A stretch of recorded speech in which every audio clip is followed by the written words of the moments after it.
It's time for MacBreak Weekly. We got a great big show for you. We're going to save the rumors to the end because there's actual news, lots of it. Andy Anako's here, Rene Ritchie's here, and we bring back a very special guest from episode 3 of MacBreak. Stay tuned. Netcasts you love. From people you trust. This is Twit. Bandwidth for MacBreak Weekly is provided by CacheFly at CACHEFLY.com. This is MacBreak Weekly, episode 559, recorded Tuesday, May 16th, 2017. Win32 must die. MacBreak Weekly is brought to you by FreshBooks, the ridiculously easy-to-use cloud accounting software used by over 10 million small business owners. Try it free for 30 days at freshbooks.com/MacBreak. And by Capterra. Capterra helps you find and compare software solutions for your business needs with over 400 software categories, from app development to web analytics. Visit capterra.com/twit to start your free search today. And by Tracker, a coin-sized tracking device that pairs with your smartphone and keeps you from losing your most valued possessions. Visit thetracker.com right now and enter the promo code MacBreak to receive a free Tracker Bravo with any purchase. It's time for MacBreak Weekly. 5 days in Colorado. Suddenly, I'm saying fur. I am Leo Laporte, and this is a special MacBreak Weekly. First of all, we've got I'll introduce the usual panel, of course, and we're not that we're any less excited to have Rene Ritchie from imore.com. It's always a pleasure. I'm glad the floods have contracted. They have. The National Guard has gone. The police are off the streets. The bridges are reopened. I was worried about you. Leo, it was amazing. It went on both sides of me. It did, like, there was flooding all the way up on one road and all the way up on the other road, and I was sort of like this little island in the middle. Wow. Well, we're glad you survived. That's all. I was really. I mean, it was. I've never seen anything like it. Yeah. Wow. That's the. It's not the annual melt. It was a confluence of things. The snow melted really fast before the ground apparently could unfreeze, so it didn't have anywhere to go. And then a lot of that happened up north too. Some levees broke, some dams had to be opened, and it just all landed here. Well, and it rained. It rained for like 2 weeks. As I always say, the good Lord willing and the levees don't break, we'll be here. And in this case, the levees broke. So I apologize. I have to take some people to appointments and pick up supplies. I think. Andy Anako, that's his chortle. You can recognize that a mile away. It's great to see you, Andrew. I was in your homeland, Boulder, Colorado, at CU, where for many years you haunted the place at the World Affairs Council. They missed you. Yeah. Oh, yeah. We were just talking before the show about how interesting it is to not live a mile above sea level and then have to suddenly just be teleported to a place where apparently oxygen is very much an option. It's scarce. Sort of thing. It's scarce up there. And I actually got the flu up there, as some people know, and it was not fun. But I did see my son graduate from CU Boulder. I'm very proud of Henry, and maybe a little less proud that he graduated in journalism, broadcast journalism. But actually, I'm very proud. No, he gets to take the reins of his own career and be one of those riders at the gates of dawn, speaking truth to power. Can I just say that, Rene, that has got to be one of the most Canadian things ever. You were apologizing for your country's natural disaster that kept you off the show last week. So sorry, those levees broke. We do. We feel bad about it. I'm about to apologize for apologizing now. I'm really thrilled to introduce our special guest.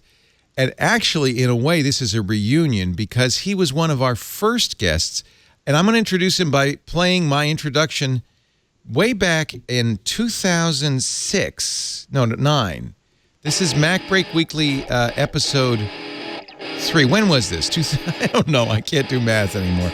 11 years ago. That's 2006.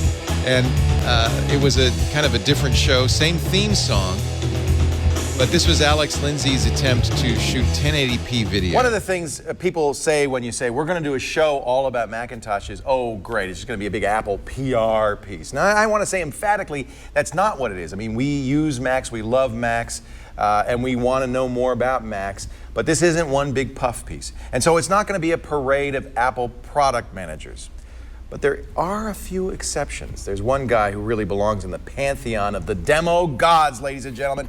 One of my favorite people from Apple Computers, Sal Soghoian, is with us. Sal, how are you doing, good Leo? To see you. Thank you for letting me be here. I really appreciate it. This is great. I like this. This is wonderful. Now, you started Apple, in fact, this is the anniversary, your 9th year. Yes, that's right. How did you know that?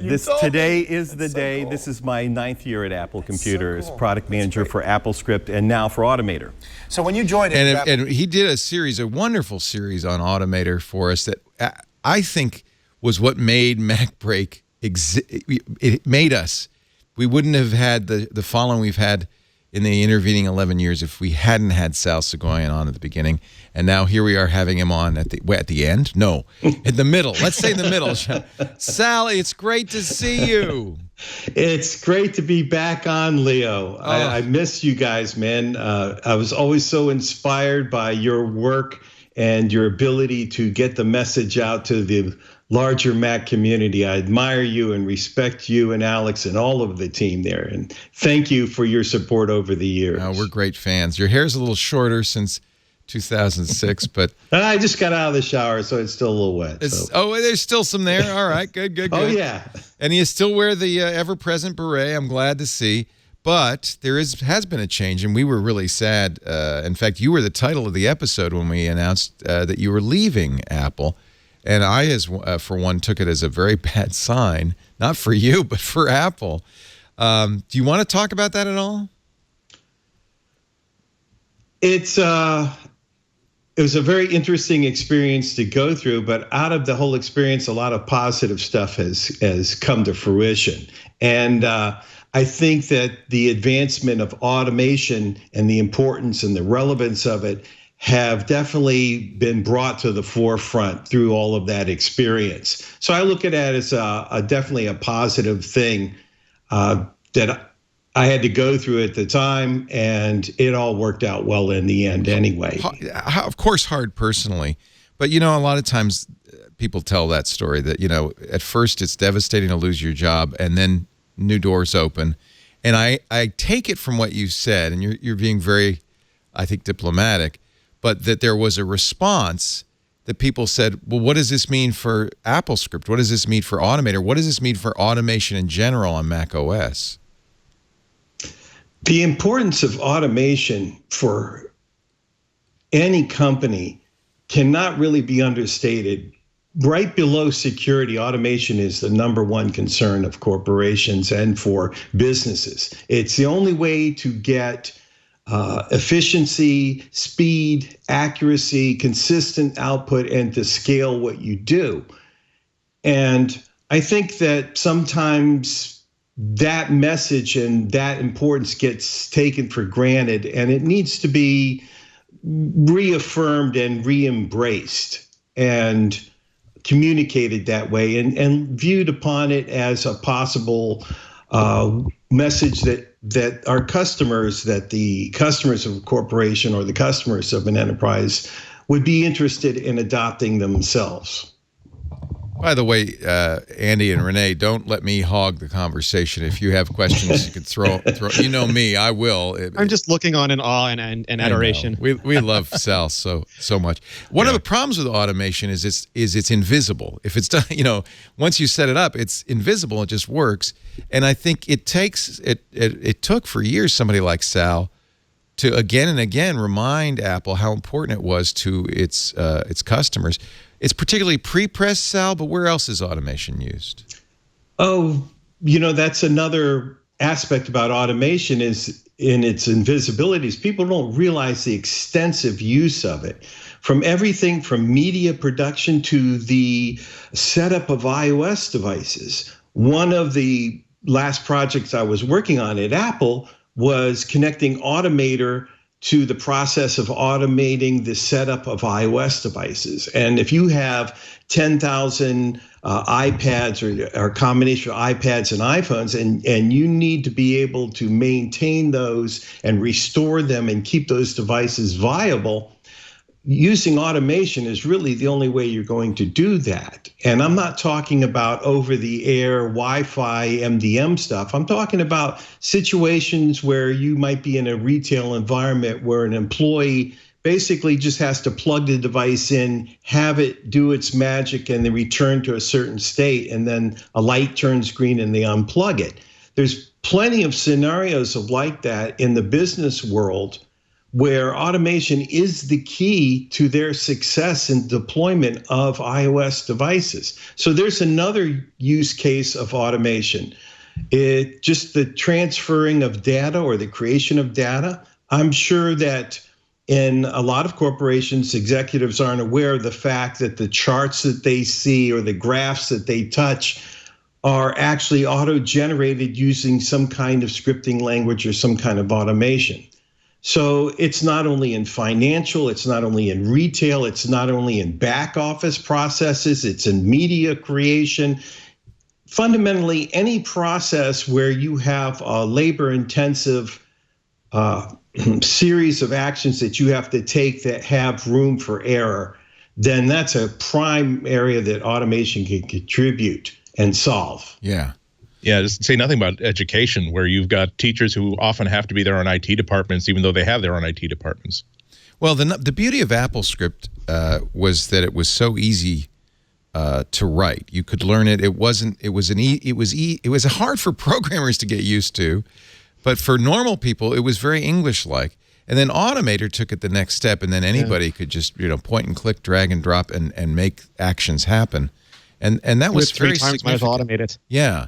But I wonder if Apple's you don't need to speculate it, Sal, and I don't want to put you on the spot, but I wonder if Apple's roadmap, I mean, Apple must know that this is a big part of its business, leads it to maybe wanting people to use Xcode or some other scripting method.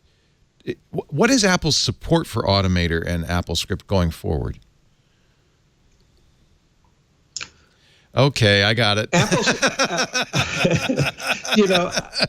I worked for the company for 20 years. I worked for the company for 20 years, and I have an understanding of it, and I have an intimacy with it that I have to respect. So I can't talk about projects that they have ongoing or the kind of things that they do or the teams. But I can tell you that automation is ingrained at the lowest levels of what Apple does. Good. For example, when I just mentioned the process of automating the setup of iOS devices, that uses Automator, which in turn relies upon an AppleScript Objective-C library. Oh, interesting. So anytime that process is used, you're going down to the fundamental core. And with AppleScript and AppleScript Objective-C, you have total access to all of the frameworks in the operating system.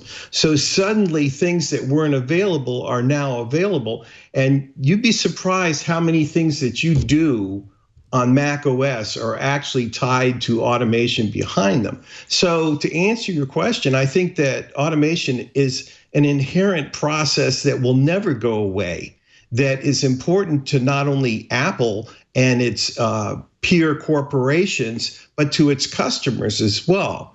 And I would like to see in the future, if I could have a wish, I would like to see Apple embrace that more and make that part of their message. Which brings me to the topic of the things that I'm working on with Ken Case and the team at Omni to develop a dual platform scripting architecture based on JavaScript core. Ooh. And what Omni has done is they have exposed the object models of their applications to JavaScript.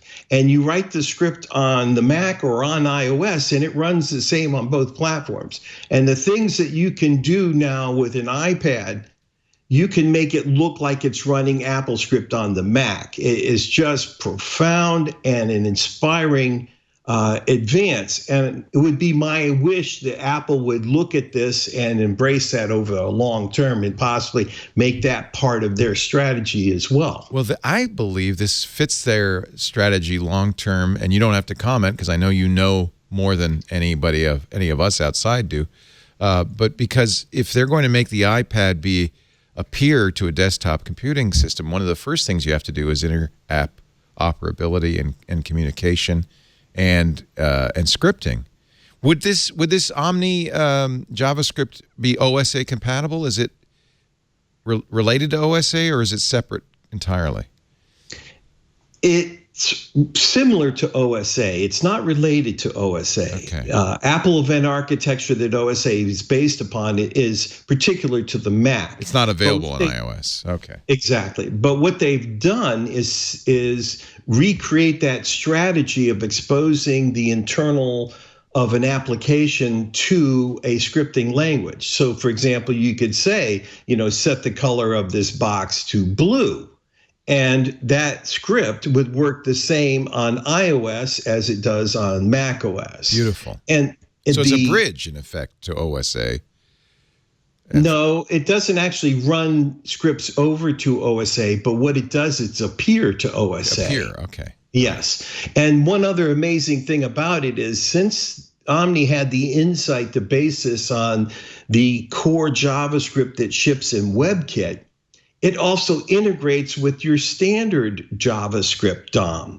So you can have links or images on a web page that when you tap them, do a process, initiate a process, or transfer data over to a document in an Omni app. So I could have a table that I tap on a web page, and the data from the table will come over and colorize a map that I have in an Omni document. It is remarkable. It's really insightful, and I'm just so proud to work with Ken and his engineering team on this. Are you in the Omni group planning on making this available to other applications? Because we'd love to see this be, and right now it's only for Omni apps, but it's something I'd love to see all apps adopt. I don't know what Ken's plans are with that regard. I think you'll have to ask him about that. Okay. But I definitely believe that they are showing how it is done and leading the way with this. Yeah. And I'll be showing it off at the Alt conference coming up, and I'll also be showing it off at the CMD-D Conference coming up in August as well. I love this website. There's not much to say except go to the website if you want to know more about CMD-D, CMD-D CONF, CMD-Conf.com, and of course there's a little beret hanging off of the command. That tells you something right there. That's nice. This will be fun. This looks really interesting. Yeah. So this is more. This is all about all kinds of automation. We thought my friends and I, we thought that it's time that the automation community got together and had an opportunity to share insights and ideas and a view into the future, and to really, make our presence heard, so that we can have some impact on where automation goes. So the conference is a review of the current state of automation, what things are available on both Mac OS and iOS, and then a look at the future of where this can go. And I'll be showing off the Omni new scripting architecture there as well. So there'll be a good chunk of it so you can see how this works, and I'll be giving you the detailed inside information on how you can do this yourself as well. And we'll be extending into the evening, and I have my good friend Andy Anako is going to be doing a great session there as well. And we're finally going to end the night with Jason leading a podcast at the end where we all get together and answer the big questions. Jason Snell, he'll be doing his 6 Colors podcast from the event. But also you've got John Pugh, who's on the original AppleScript team. Yes. You've got John Welch, who's of course a well-known name in the Apple community, and Andy and Jason. Boy, that's a great lineup. That sounds like a lot of fun. So people want to know more. Again, CMD-Conf.com, CMD-D-Conf.com. Go ahead, you guys. I also love the fact that if you go onto the site, the logo has been generated by script. Yeah, you can tell, can't you? It's a vector graphic. Yep. Well, there's a video at the bottom of the page, and you can watch that. You can actually see the script that creates the logo, and you can see how it works. The Omni stuff, I trigger it from a web page. It's written in Omni JS. Yes. On an iPad. Run that video, you'll actually see the script, and you'll see it run on an iPad. So there's the script on the web page. You tap it. There is the script. I'm going to review it so that you can see every line of the JavaScript code. And it's going to talk to the Omni application and create about 25 or 30 objects on the page and import the image and put it over the command sign. That is really cool. Yeah, that is really cool. It's beautiful. It really is. It really does take everything back to the days when we had real control and real ownership over the computers that we buy. Where more and more and more, it seems like users are being sort of shoved into the corner of no. We are your job is to buy things that we make. That whether it's app developers or hardware makers, we're going to no. Your job is not to create or to control your computer. Your job is to run apps. And the more you give people the ability to control automation through scripting, the more their iPad or their phone or their laptop is theirs, as opposed to just something that they're licensing from other people. Sal, I know you just came on to spend a little time with us, but I'm very glad you could be here. Again, we're thrilled to know that not only are you still alive, but kicking, sir, and that you're kicking as well. That got heavy pretty quickly. Not dead yet, Leo. Dead yet. No. And can I just add a huge thank you for... You just blew the ending of my podcast where I talk to people. Why haven't anybody seen Sal? Is he being controlled by his housekeeper?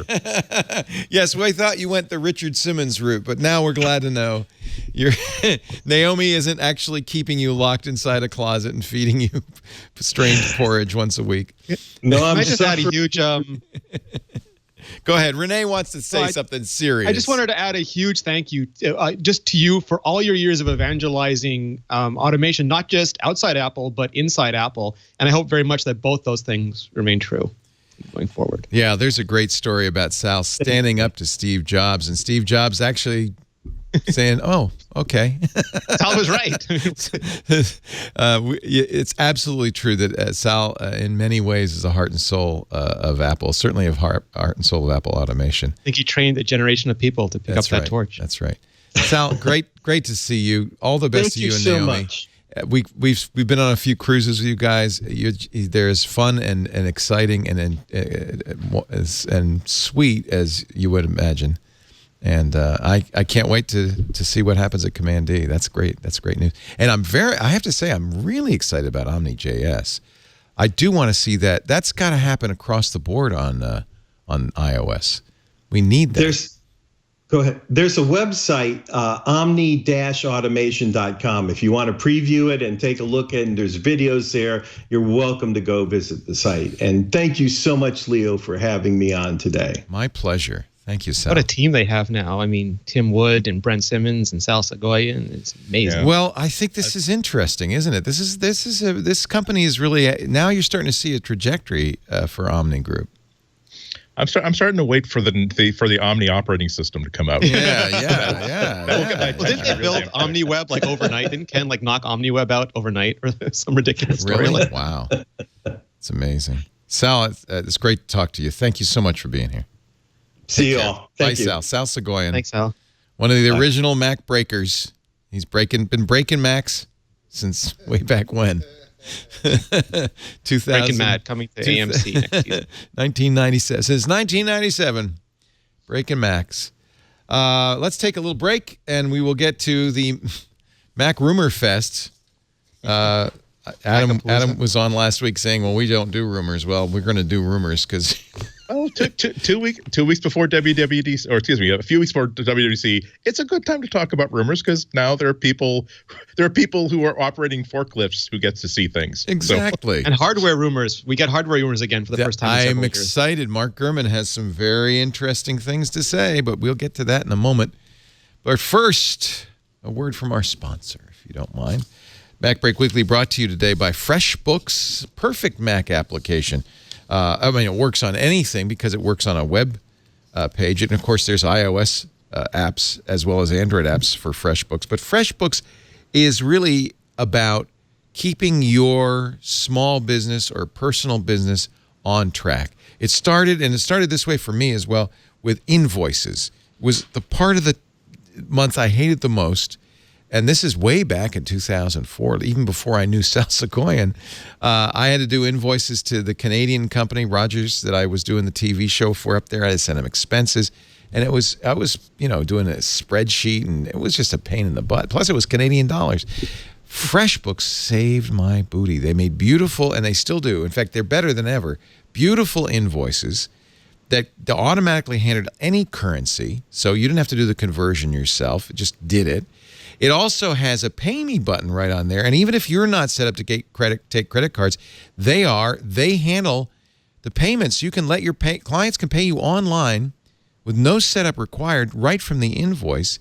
That means you're going to get paid an average of 11 days faster because clients actually put off paying you the same way you put off invoicing them. It's just something nobody wants to do.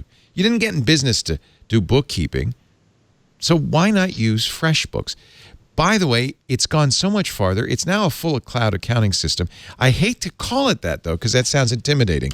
But it happens just in the nature of tracking your expenses with the FreshBooks app, taking pictures of receipts, making the invoices. Now FreshBooks knows what your accounts receivable are, what you've been paid, what your expenses are, what your profit is. And you can tell how much money you're making any given time. Just go to your dashboard on the FreshBooks dashboard, so you have access to your spending, your outstanding balances, your total profit.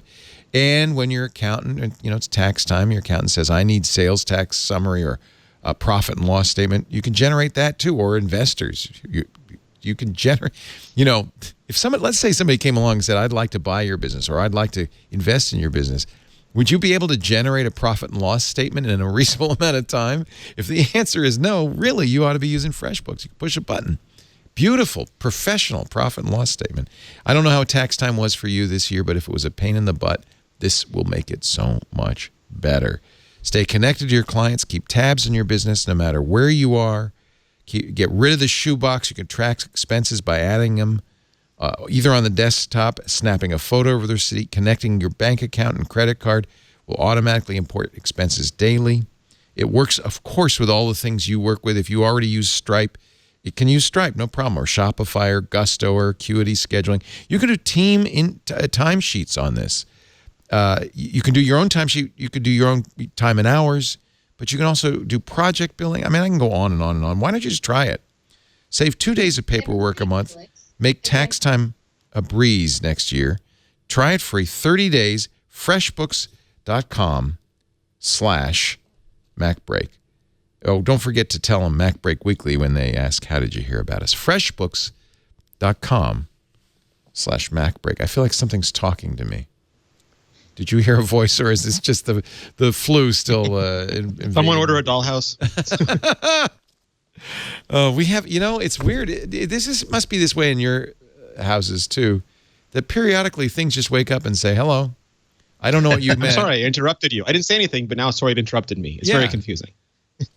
Yeah, especially when I'm watching TV. Sometimes, sometimes like two devices, like in the bedroom or the living room, will say, I don't know how to answer that. Yes, it drives me nuts. You have Grey's Anatomy on, they say seriously, suddenly 3 computers are talking to you. It's just very confusing. Well, and I think it's only going to get worse. I can't believe that Danielle tried to pull that junk on Stivania again. Well, they'll be talking to each other. To her boutique. You'll walk in and Siri and Alexa will be having a conversation without you, and you'll just turn around and leave again. You saw the Saturday Night Live Amazon Echo Silver parody, did you? I did not. No. What? Okay. Oh. I know I played this already once. But it's too funny not to play. And I know it has nothing to do with MacBreak, but it's, again, too funny not to play. And if you haven't seen it, you're going to enjoy it. This is Saturday Night Live. Baldwin play the Alexa? No, that would be the funny. New Amazon Echo has everyone asking Alexa for help. Alyssa, what time is it? What the hell is wrong with this blasted thing? Amanda! But the latest technology isn't always easy to use for people of a certain age. These kids done bought me a busted machine again. Oh, yes, sir. That's why Amazon partnered with AARP to present the new Amazon Echo Silver, the only smart speaker device designed specifically to be used by the greatest generation. It's super loud and responds to any name even remotely close to Alexa, so they can find out the weather. Allegra, what is the weather outside? It is 74 degrees and sunny. Huh? It is 74 degrees and sunny. Where? Outside. What about it? The temperature outside is 74 degrees and sunny. I don't know about that. The latest in sports. Clarissa, how many did old Satchel strike out last night? Satchel Paige died in 1982. How many he get? Satchel Paige is dead. He what now? Died. Who did? Satchel Paige. I don't know about that. Even local news and pop culture. Anita, what them boys up to across the street? They are just playing. They what now? They are just playing. You say they just playing now? Yes, they are just playing. I don't know about that. Pair it to smart devices like your thermostat. Alessandra, turn the heat up. The room is already 100 degrees. Are you trying to kill me, Alize? The new Amazon Echo Silver plays all the music they loved when they were young. Angela, play black jazz. Playing jazz. It also has a quick scan feature to help them find things. Emilia, where did I put the phone? The phone is in your right hand. And it has an feature for long rambling stories. So then I gave him $5, and he said I only gave him $1. I said, I know I gave you a $5. Because I only had a 5 and a 1 on me. And this is the $1 right here. So, I mean, you tell me who's crazy. Amazon Echo Silver. Get yours today. I said get yours today. To order Amazon Echo Silver, send a check or money I love order it. to I have to say, Amazon.com right now. Oh, great. That's Saturday Night Live is at its best. They've really hit their stride this season. I don't know about that. I don't know about that. It's funny because it's true. And I'm almost at that age. So, but I did give my mom, she has 2 Echoes. And I bought the new Echo Home, the one with the screen, so I can, because she likes to FaceTime. I wish I'd done a screenshot of my Mother's Day FaceTime with my mom. Talked to her for quite a long time, but I was talking to her forehead the whole time. Because finally at the end I said, you know, Mom, you can look at the screen and see what you're showing to me, what I'm seeing. And then, of course, I see her full face. She said, yeah, right. So, was she holding it up to her face like a phone? Yeah, that's often the problem. No, she was look. Oh, you know what? It was fine. She wanted to see me. I made sure that my face was nicely centered and full frame. Hi, boy. And she didn't. And so the fact that she wasn't paying attention to what she was sending is, you know, what I don't blame her. The home thing will be good though because it'll send. You know, it'll be steady the whole shot. The show. I'm sorry, the Echo Show. I keep calling it the home. The only thing that's a little nerve-wracking about this device is it has a feature that is straight out of Saturday Night Live called drop-in. And Amazon says, only turn this on for people you would give your home keys to. But it's worse than that. Because if, let's say you put it in your bedroom, at any point, anybody who has drop-in permission could just say, turn on the camera. Let's see what's going on. Hey, Mom, I'm outside. Mom, oh my God! Oh my God! Uncle Billy! But of course that's why it's not a default feature. You use that judiciously. But even that video shows off why devices like this are challenging. They're actually trending into becoming important devices because it really is the way that people understand how to talk to someone and then listen for a response later on. And especially for people who aren't really into tech, there are, which spans all age groups. And it's also going to have to be able to actually do stuff like that, like say, I'm sorry, I didn't hear that. And for the device to understand, that means I need to repeat that thing again. Or I'm going to need to listen to the intonation and figure out, okay, what part of it did he or she not hear? I bet that I gave a weather report that was 20 seconds long. I bet they just wanted to know, do I need a jacket or not? So I'll just repeat that bit. The smarter these devices get, the more useful it's going to be, and it's going to be. It's exciting to think about what Apple will do if the rumors turn out to be true and they come out with their own Siri in a box device. Well, in a way, kids were using. Sorry, the Amazon has chopped its way through the jungle, appropriately, and shown where various paths can lead. And so Apple, and Apple's done this before. They did it with MP3 players. Can now cagily choose the path that seems the most fruitful and the most popular.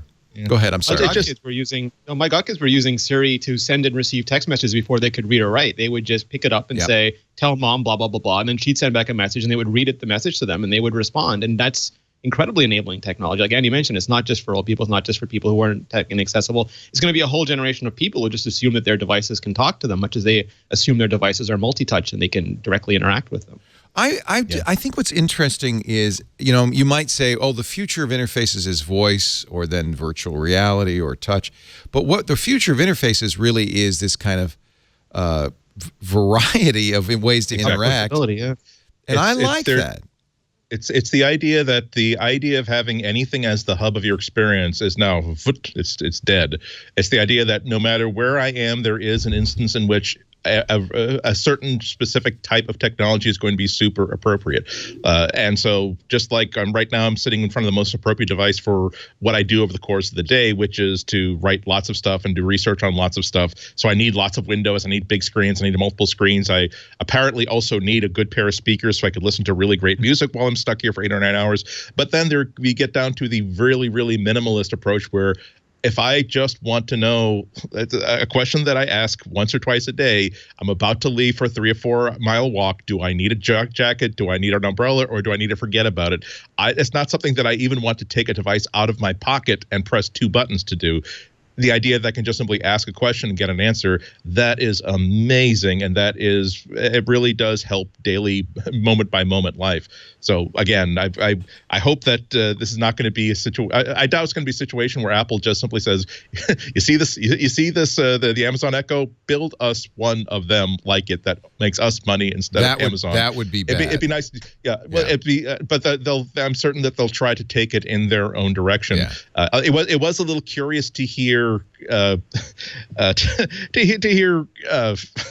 some talk about how we don't think that it's very, very useful without having a screen attached to it. That I've never heard of having I've never played a game on a device just by speaking to it.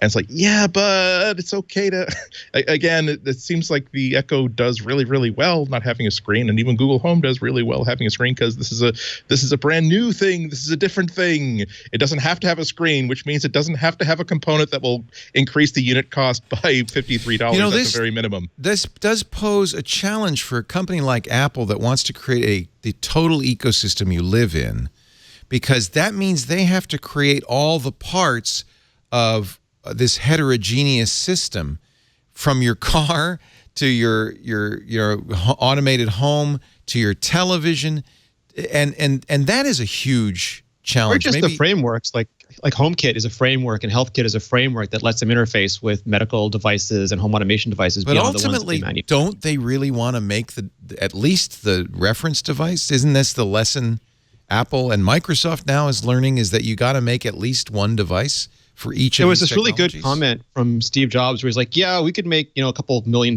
from that, but is that a real business we want to be into? And I think they understand their limits and they don't want to stretch themselves too thin. I understand that, but it's a changed world now.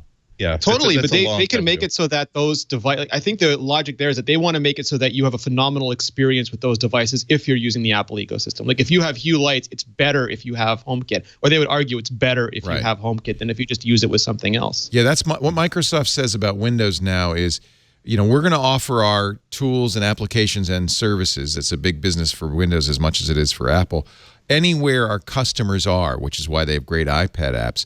But the experience will always be best on Windows. Is that Apple's message as well? Not that the experience will be best on Windows. I think they're saying that the more control that they can have over the environment, the better an experience that they can provide for you. I think that's a valid point of view. I think it's been working for Apple very, very well. The limiting factor, I think, in Apple's strategy in rolling out new products, though, is that every time they step up to the plate, they want to hit a home run, whereas they're not interested in something that will simply advance the runners. And so you win games not by hitting home runs, but by advancing the runners. Samsung and Amazon, of course, they're completely different companies from Apple. They have the ability to create a lot of different things, and they don't have the entire company riding on their next success or failure. But this is the reason why Samsung, for instance, was able to come up with this really stupidly big phone. And then again, just let's see if this advances the runners a little bit. And it turns out that yes, everybody really wants a big phone. Amazon was able to say, well, let's have an active smart speaker and see if that'll advance the runners. And goodness gracious, yes, it turns out that everybody really, really wants that. And so it doesn't matter that the Fire Phone struck out. It doesn't matter that Samsung introduced 2 or 3 or 4 different products that once again. They once again sent them back to the dugout, kicking the water cooler instead of making any progress. But I would love to see Apple try more things that are just we are not going to try to reinvent or save or hey we didn't just come into this, we didn't come into the smart speaker market first, but we perfected it. We solved all the problems. It's okay for them to again have here's a speaker, here is an A5 processor that can run Siri. And we will just simply put runners on base, advance the runners to from first to second, and create something that people love that costs $130, $140, as opposed to we started off with a block of the purest aluminum 4 miles on a side, and we carved it down into okay. You're nice. like me though, Andy. You're a user of heterogeneous systems. It's a challenge to make them work together. But isn't that ultimately the future we're all going to have to live in? I would submit it's not good, and B, it's too hard to do for any one company to make the entire ecosystem of smart products that you surround yourself with. It's to suit everybody's tastes. Well, what did it say again, Rene? Just to suit everybody's taste. I mean, that's the thing is some people in your house are going to want iPads, some are going to want Android devices, some are going to want. But in the past, it's been like that. It's been a choice. Like, oh, you were your Windows or your Mac or your Android or your iPhone. Isn't it better for, I mean... Big gadget love, Leo. We're in the generation of big gadget love. Oh, yeah, but I mean, maybe because we're in the business, we're different from normal users, but, and God knows, it's hard enough to get these things to interoperate. I think companies need to work harder at that, need to recognize that it's impossible. This megalomaniac desire to own it all is unfeasible. And not good for the world. And really, it's not going to be Apple versus Microsoft or iOS versus Android. It's going to be the best, because we just stipulated it's the best interface for the situation. It's the best hardware for the situation. And that's going to vary widely. Oh, my God. It's single integrated provider versus best of breed solutions again. We've gone full circle. We have been here before, haven't we? What do? I just think it's going to be difficult. Apple really has to be on point now with everything that they do, because this is a totally different world than it was when Steve Jobs was saying such very smart and very, very correct things. Because right now, if I were to ask somebody to sit down and write a list of every single app, every single piece of hardware, everything that they absolutely rely on without necessarily relying on a manufacturer name, they would say, well, I need Facebook, I need Spotify, I use Google Docs for most of my work, I use Microsoft Office for all my other work, I keep all my notes in Evernote. They would go through, and I've used Hue smart bulbs. I use, they would come down to, okay, so you realize that this means that you can use whatever phone you want. You can use whatever hub you want. You can use whatever laptop you want. These are not, they no longer have an allegiance to Apple or Android or Microsoft or even Google. Well, okay, Google is different because they are everywhere. Oh, and it just responded to you. By exactly. There you go. But so it becomes difficult to say, here is your new Windows Surface notebook, and well, why do I buy this? Well, because it's better than the rest. Okay, how does it help me access Facebook and run Microsoft Office better than the rest? Apple's going to be in that same position of saying that here is your brand new iPhone. Well, why should I buy it? Considering that I can buy a phone for $400 less. Well, it runs Apple Music better than anybody else. Yeah, but I don't use Apple Music or Apple Photos, or I use Spotify and I use Google Photos, or I use Facebook for my photos. It's going to be harder for a Grand Slam company to be as successful as they were 5 or 10 years ago. I think that we're moving towards an industry where you got to keep advancing the runners. And again, So long as it's okay to have some strikeouts, so long as you keep getting someone on base, getting that base runner to scoring position, and then getting them home at some point. And I think we see that with things like going all the way back to iTunes on Windows, and now iCloud. There's various iCloud facilities on Windows, and there's various web apps that people can access now. And it's sort of like, we get it, you can't do everything right now. Maybe you want to buy 4 low-cost phones for your 4 kids. You're not going to get them all iPhones, and we'll just make sure you have some services like Apple Music available. And then eventually they might want to move up to an iPhone, and when we do, we'll be really happy to get it for them. It's a little not in Apple's DNA, though, isn't it, Rene? I mean, doesn't Apple kind of want you to use? I mean, they reluctantly provided iTunes for Windows. It never worked very well. They still don't offer messages for any other platform. They really they still have it in their idea. Choose, but they are very certain about where they want to compete. And for people who can't, like, they'll know that some people, for example, their first phone just won't be an iPhone, but they want to make sure that if you get your second phone or third phone, you start to consider Apple, and then they'll have a product for you. So I think they're getting more careful on how they're delineating their It's not markets. such a big deal if you live in a browser or even on a desktop then you can use Chrome a variety. OS, right? You can use a variety of software, but it becomes a big deal when you have many hardware devices. You're talking to some are on your doorbell. I mean, then it becomes kind of more complicated. I mean, I look at my kitchen. I don't say, well, I'm only going to buy products from, Breville or something. I buy a variety of tools, and hey, lo and behold, a toaster's a toaster. They all interoperate. Isn't that a better way of doing things, or is a kitchen just too simplistic? It is. I mean, it is better to. I think that the better thing for users is always choice, control. Let me do exactly what I want. Let me have the hardware that I want within realism. And the better thing for companies is kind of to make you buy everything from them.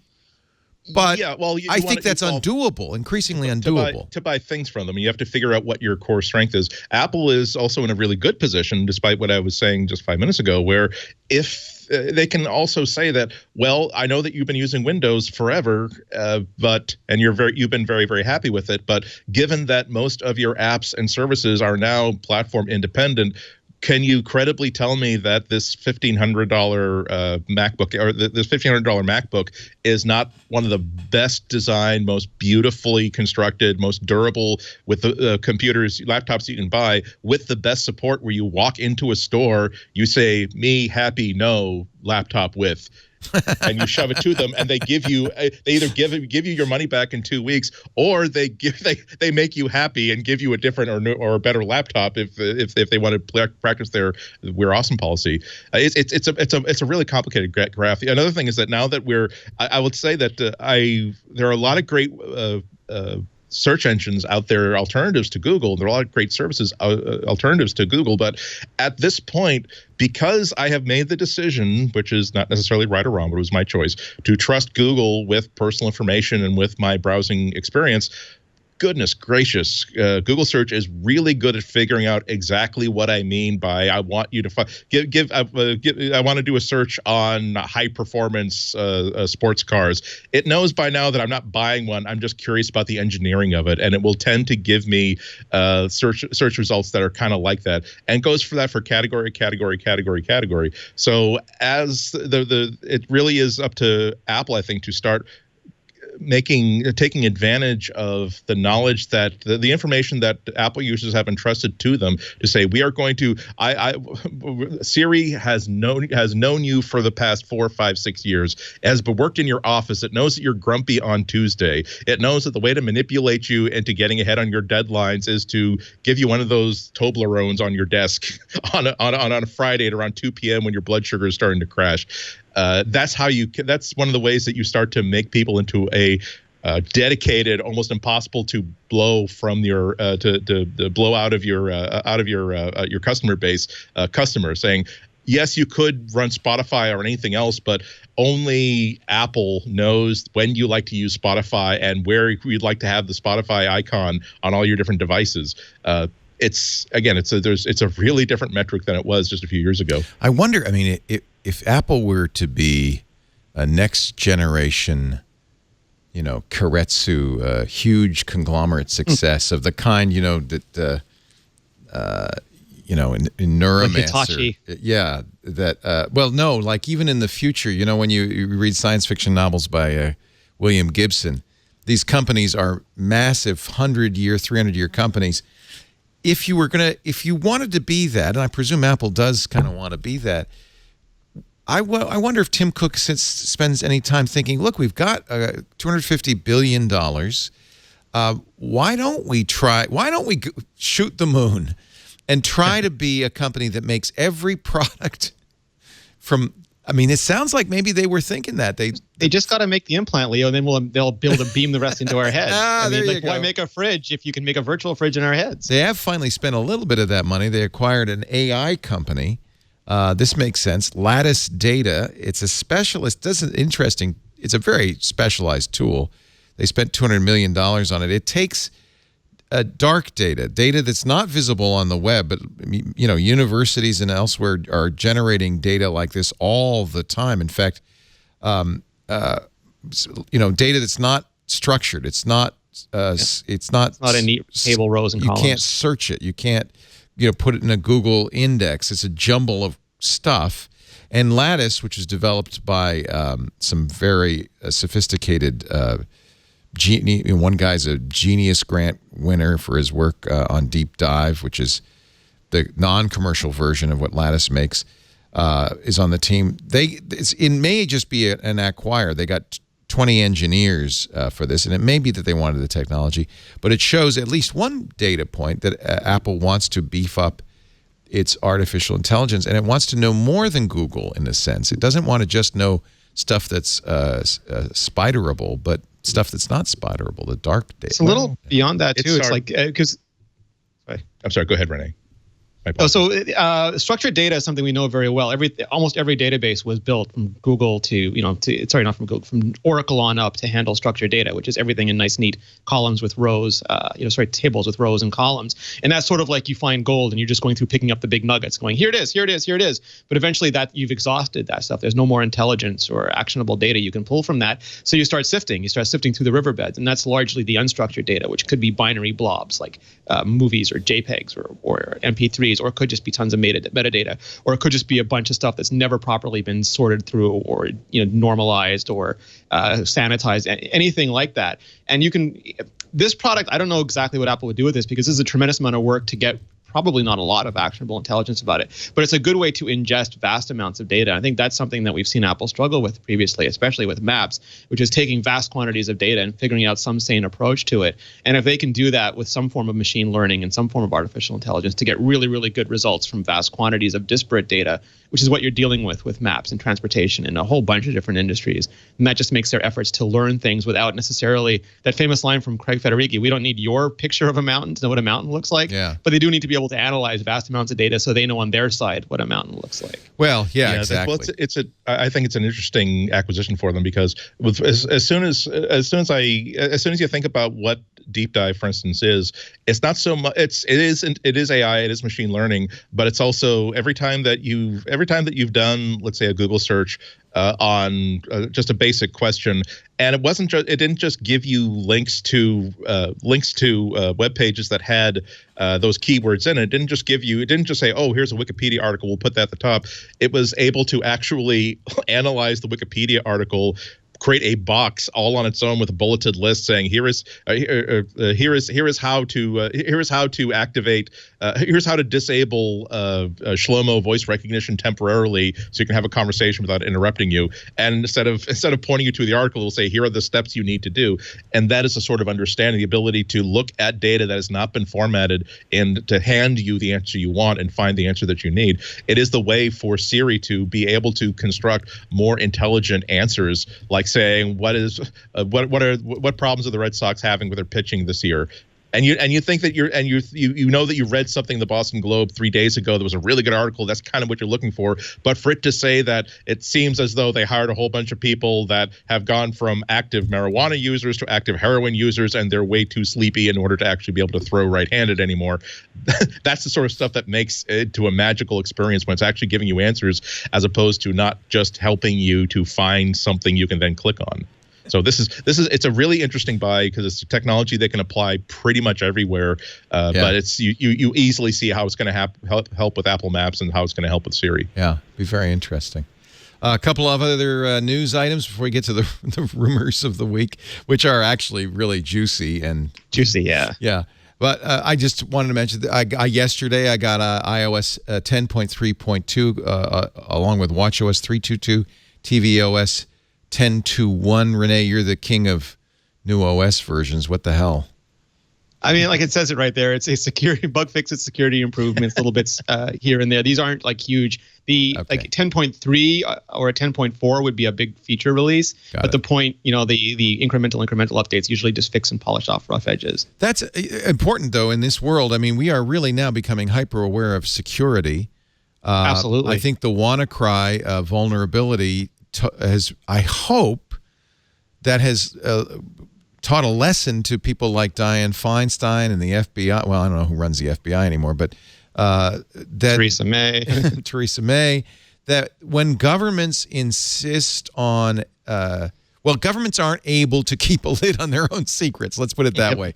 The heart and soul of this ransomware exploit that really spread it very fast over the weekend to 200,000 machines, shut down 16 hospitals in Great Britain. With the heart and soul of it was an exploit that allowed it to spread itself over Windows networks using a flaw that was discovered and cultivated by the NSA. Microsoft was mad at the NSA. Others were mad at Microsoft.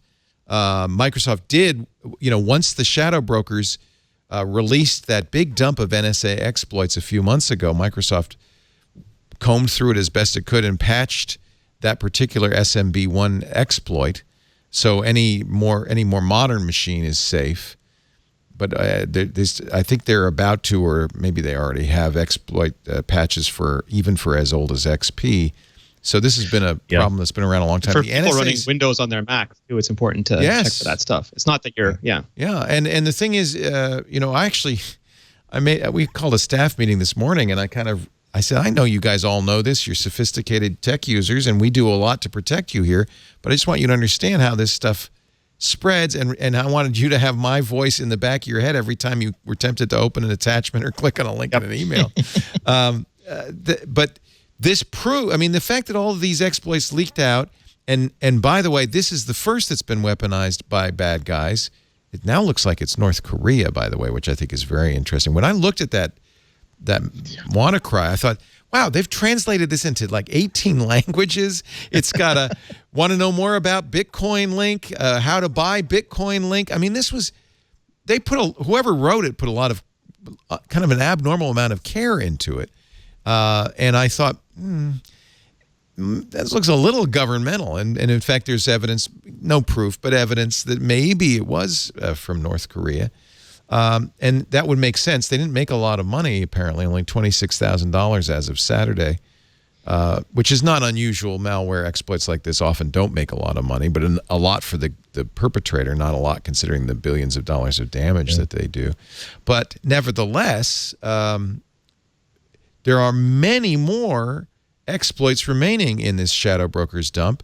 There's the CIA leaks. There's Vault 7. The government can't hold on to these secrets.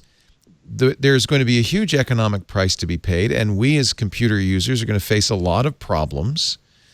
This just it proves, in effect, that Tim Cook was right when he said, no, we're not going to give you a backdoor to the iPhone because you guys, we can't trust you guys. We'll put it in a box. We'll keep it safe. It'll be in a box. Yeah. Back in my closet. No. And the lockbox that's not being used for Social Security benefits. There you go. There's an article that says exactly that. But yet we still hear from Senator Feinstein from California and others calls to have a backdoor to encryption. And, of course, it's already passed in the UK. Theresa May, the current prime minister, wrote that and legislation and sponsored it for years. It finally got through.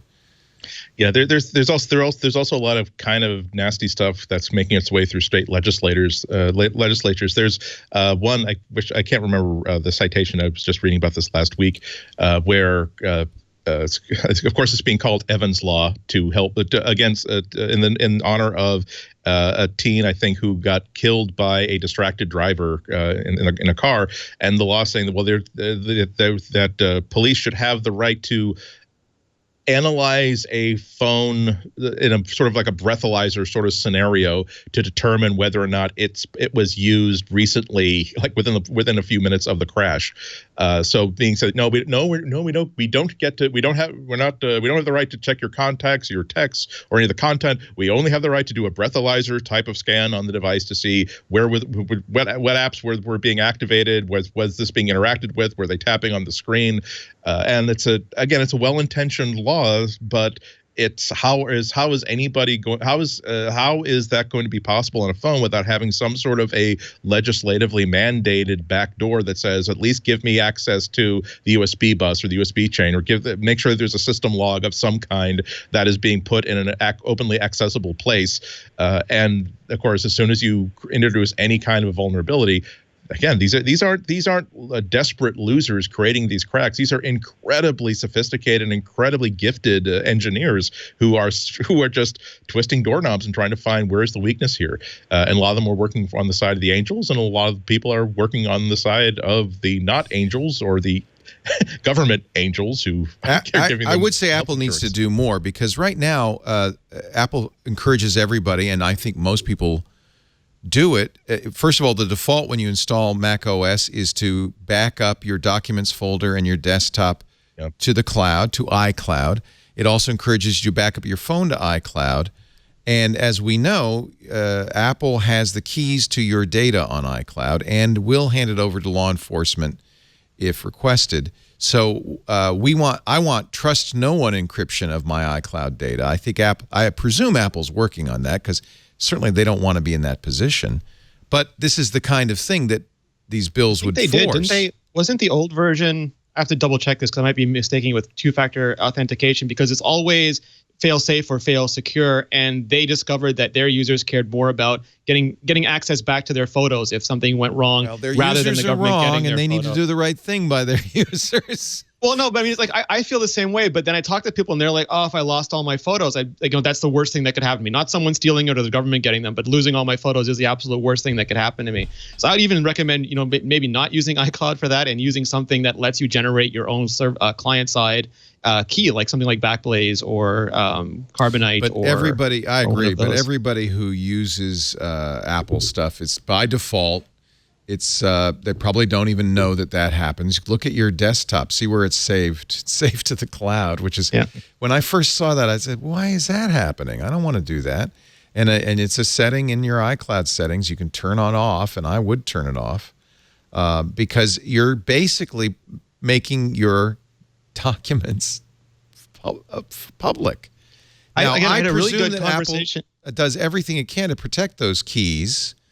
But so does the FBI, so does the NSA, and so does the CIA. I had a really good conversation with Dave Nanian about this, because we were working on our backup guide a couple of months ago for International Backup Day, and he made the same pitch. He said, I just don't recommend that people encrypt their backup drives, because most people, they're not worried about someone coming in and stealing it. They have way more valuable stuff on their desk than they have on that drive, but they're going to lose their photos and they're going to lose their tax returns, and for them, that's an irretrievable loss. Well, I agree. Your personally held backup drives, that's a different matter. But stuff you've stored on the internet is available to any Tom, Dick, or Harry who can get the key. I really feel like that we're going to see. I don't know. I mean, if you see, we see what's happening. I think WannaCry was just the first of what will be several hundred over the next 6 months nasty exploits. Because of the NSA leak. Just nasty. It's going to be bad out there. But the first time somebody, right now, when I put something on my iPhone, that is not available to anybody. That cannot be, unless you hand it over to the Border Patrol. That is not available unless you unlock so complicated your stuff. But that's it really does show how or you back can't it up predict. to iCloud. you can't predict what even hardware is going to go like in the next 2 or 3 or 4 years, because needs can change on a dime for reasons that are completely unpredictable.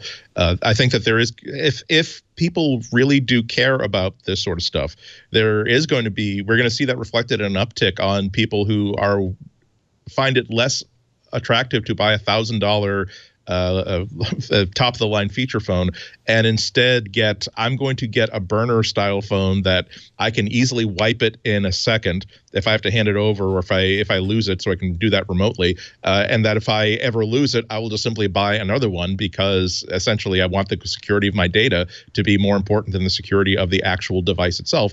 I think that we're going to see a similar thing like that for notebooks, where maybe the days of people who fancy themselves power users like myself buying a $1,500 or $2,000 laptop is over in the light of in favor of maybe I'm just going to switch to now buying a really good desktop that I can lock up control, and when I leave the house with something, it is once again going to be with a $400 or $500 iPad or a $400 or $500 Chromebook or Windows 10 device that again simply syncs with other data that's being held securely, and I can wipe it or even throw it in a fire if I ever find that data to be on that device to be in any sort of a public sort of situation. So it's hard to know. It's hard to plan where you need to take your technology company, because again, all that has to happen is that there is an incredible worldwide crisis that points out to people that, by the way, we've just added 8 more incredibly powerful categories of organizations that are interested in looking at the data that you consider to be private. And one of them is, at least 3 of them are people that you're supporting with taxpayer dollars. So maybe that should be part of your thinking the next time you have personal photos or personal data or something, or even a document. This is something I think of a lot. It's the number of times where I have a document that I had to sign something that was 9 pages long, outlining that, by the way, if this information gets out, here are your personal liabilities if we find out that it was your copy that got out there. The ability to be able to say that I'm not even going to allow a situation in which I can even I even wonder if anybody saw this document. Again, the ability to simply hold down the Command key and the C key and restart. Say, oh look, welcome, thank you for buying your brand new MacBook. Let's help get you started. Whereas it used to have 256 gigabytes worth of information and data. One recommendation? I think you guys would support this. Go out and get a Synology or a QNAP or some other similar NAS system that you control. Use that as your cloud, as your backup. Take everything off of public clouds, including iCloud, and have your stuff back up to that thing that you control. If you want to encrypt it, go ahead. I do. And then ideally have an off-site version of it as well. That's expensive. And you have to learn. There's like 2 stratas there, I think. Sorry. I'm sorry. I'll make this Andy, quick. then Rene. There are a couple of different things you need to know about that you have to learn a little bit more about how these things work. But yes, you can set it up your NAS so that your data on your laptop or your phone automatically backs up to this device to your NAS. Then the NAS itself on its own is automatically backing it up to Backblaze or a really, really secure cloud service, so that at least you have those backups everywhere. So it really does feel sometimes like you know that the way that people steal your phone in public places is that one person takes out your back pocket, and then behind their back they pass to somebody else who then runs off with it to a second place. So sometimes you feel like I've just taken this picture. It ran from my phone to my NAS back home, that ran from my NAS into a secure cloud server, and now there's nothing. There's no stuff on my phone whatsoever to incriminate me. I'm sorry. Go ahead, Rene. I think we also have a know-how that describes how to do that. I'll find it. Go ahead. Yeah, exactly. Rene. So it's difficult. Yeah, so I mean, the thing for me is that this is all like most of these attacks. These are absolutely they're a crime. And when you start looking at the way that you handle these things, there are 2 different.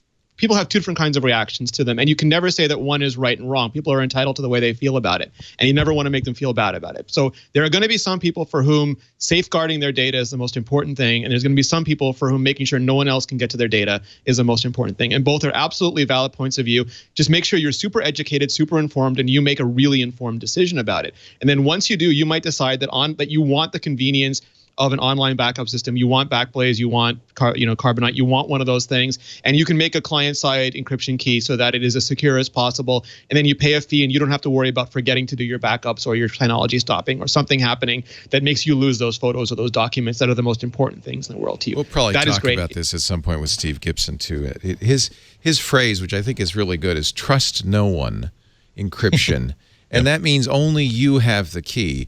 That then there's a responsibility on you not to lose the key. But if it's a backup, then you just make another backup.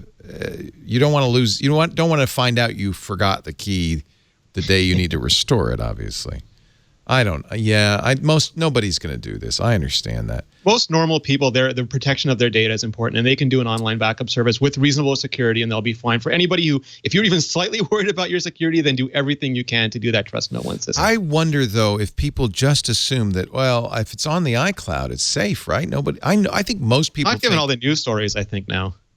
Yeah. It's with more. Yeah, I know. With more information, though, this is an opportunity for Apple. If this doesn't become as big a part of their marketing as the fact that, hey, we're the people who make the iPhone. They are the company that hands down I trust with. If there's in terms of big companies, they're the one that I trust with my data more than hands and shoulders over anybody else. They're the ones that I think that would want to not only educate people on how to keep their data safe, but also to invest in new ways to make it so safe that it is just like iTunes was easier and simpler than piracy. We are going to make security easier and simpler than being insecure. This is such a great place for Apple. Well, there was a green field. Yes. There was a news story today about Apple requiring app-specific passwords for third-party iCloud integration. And you're going to have to generate an app-specific password, which is way more secure. Tons of complaints about it. People are super upset about it, but it is absolutely a better security model. Can I use Monkey 123? I like that one. The ability to revoke permissions for one specific app instead of having to crash all access to your iCloud account is such a big deal. Yeah. Speaking of iTunes, it looks like Apple picked the right format. Fraunhofer, which invented both AAC and MP3, has now said, hey, MP3, the license expired, the patent expired. So MP3 is now free. So you should probably use AAC because we can still charge a we can still patent that. license fee. It is. I think it's arguably a much better compression format than MP3. But so there's good news, which is that MP3 is now unencumbered and patent free, and anybody can use an MP3 encoder and so forth without paying a patent. And that Marco had a good article about that this morning. Yeah, I think that's really good news. AAC is great, but it is still patent encumbered by Fraunhofer. And it, of course, supports DRM and some other features. There are unencumbered, that is unpatented, unlicensed technologies like FLAC that you can use, which is arguably, now that data storage isn't so expensive, a better way to store everything. That's lossless encryption. Not encryption, it's compression. Again, the way the world changes now. When MP3 was created, it's a revolution. Right. Well, when it was created, storage was astronomically expensive, so you really needed to crown down. Storage and also, bandwidth, Andy. Don't forget. I mean, the fact that you could take a song and make it a tenth of the size and then 1,000 in your pocket, zap it to your friends, that was big too. And also people were the people you're trying to sway were people who were using either Walkman tape players with crummy free headphones or Walkman Discman CD players with crummy free headphones. And now you have people who are paying like $3,000 on headphones with a $8,000 digital audio converter connected to it just to listen to music on the subway because their ears are so sensitive and the music they have is so pristine. And so I know, it's funny. It really cracks me up. All right, let's take a break. Is there any other hard news that we want to talk about? Apple is the first U.S. company to cross $800 billion in value. So everything I've said that's negative about Apple is clearly completely wrong, and I'm an idiot. It goes up and down. They'll be doomed again next week. Apparently, wait a minute, I have to look at this article. Apple invented a pizza box. It's for Cafe Max. Oh, okay. Did they patent it? I hope they did. No, but they do everything. Like they design every chair, this is just one of the things that they do everything. It's silly. See, if they had a sense of humor and they were really wanted to be mean to somebody who's been like getting scoops, they would leave one of these somewhere where they think Mark Gurman might find it, and hope that and then it's a new saucer-shaped Macintosh. New aeration. The new Mac Pro. The new Mac Pro is shaped similarly to our new Mac campus. Stephen Levy got a great tour, an inside look at the Wired. Not Wired, and Stephen Levy got an inside look at the new Apple Park. Boy, that is a stunning picture. Is that a drawing? That is whoever took that. It's a drone picture, clearly. And so if you want to, get deep inside of it, he starts, which is nice, with Steve Jobs speaking at the city council and getting the permission in 2011 to break ground on this. Mr. Steve Jobs to come here tonight to give a special presentation. Probably Steve's last public appearance. He was very ill. 2011, Steve Jobs stood before Cupertino's city council to pitch them on one more thing. Apple's growing like a weed. And as you know, we've always been in Cupertino. And it's clear that we need to It just breaks my heart to see him so ill. At the time, Apple was on the verge of becoming the most valuable company. I'll stop the narration. But, so it does start there, which is appropriate, and talk goes through the, the building of it. There's a great picture of Johnny Ive in there. What's that look? He's got that look. You don't know if he's pensive. A football player look. Yeah, he's. Season 4 promo pic of Prison Break. Oz. But it's an aluminum prison. Chapter. Aluminium. It's aluminium. Aluminium. Some great sketches in here. This is Norman Foster's sketch of the building's evolution. I don't know if this is true. From propeller-shaped to circle? Maybe. I don't know. There's Norman Foster. He was one of the architects. And he had 250 people working on the design at the height of it. So highly recommended. I don't know are there any highlights you want to mention about it? It's a beautiful campus. You can see. It's such an Apple product. Yeah, the thought that went into this, a master plan that Apple executives believe will enhance worker productivity, withstand earthquakes and droughts, and fulfill the vision of the man who dreamed the whole thing up. They did not name it Steve Jobs Park. They named it Apple Park. But I have to think that at the inauguration, some part of it, probably maybe the theater. Well, the theater, right? Yeah, the theater is, I think, officially going to be named. Is it official that he's going to be the theater? All right, good. Yeah, the Steve Jobs Theater, 1,000 seats. That's pretty big. 20-foot tall, 165-foot diameter glass cylinder topped with a metallic carbon fiber roof. It's on a hill at one of the highest points in the campus. Tim Cook says it felt like him. Yeah, it underscores at least my belief that Apple isn't necessarily a computer company or technology company. They're a design company, and their medium happens to be technology. That's their main main medium of expression. But yeah, the fact that when they're going to have thousands of light switches in a building, that they want those light switches to be absolutely correct. I bet that no, I don't bet, but I would not be shocked if like the first time if I get into this building like on opening day or something, I will see that all of the screws on the light switches are either lined up so that both of them are exactly vertical, or there are no screws whatsoever, because those would be vulgar. You want to hide the mechanism by which this is affixed to the wall, and I don't mean that as a dig. I mean that this is why this is a design focused company. They really like to have a beautiful and functional object, but there is no reason for them to design something that is not beautiful in every way. Like Rene wrote a few months ago, that it's I don't think it's important that the speaker ports on the bottom of a phone line up geometrically precisely with the charging jack, but Apple is a company that would say it's going to drive us nuts. Yeah, that's probably true. Like that, like when you see like a patterned floor and there's one tile that's out of sync, that disrupts the pattern, and it's can't unsee it. Exactly. And like 3 years after moving into this house, you're like, we're ripping up the entire floor. We're redoing the whole floor because this is driving me slowly insane. Apple's a company that's driven slowly insane by oddness of design. As an example, Steve wanted a breathing building. You know, one of the pet peeves of anybody who's worked in an office building is that the windows don't open. So they designed a ventilation system based on Formula One cars. It sucks the air in from right under the lip of the canopy, and it goes up and over a ventilation and goes through the building and then comes out the other side. It's a breathing building. They also put in it's 805,000 square feet of solar panels. That will actually power the entire ring on sustainable energy, which is just phenomenal. There's sliding glass doors on the exterior of the cafe.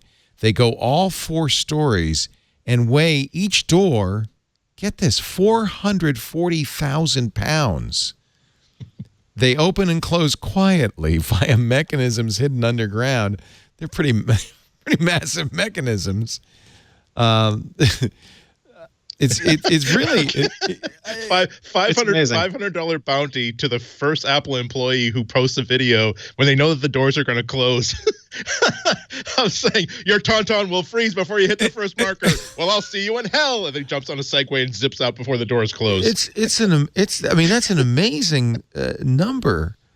Donnie's been busy. Void and non-binding. 440,000 pounds. The budget, I guess, was a little out of control at one point, but. And so they made some changes, but it doesn't look like a whole lot of expense was spared on this. $5 billion.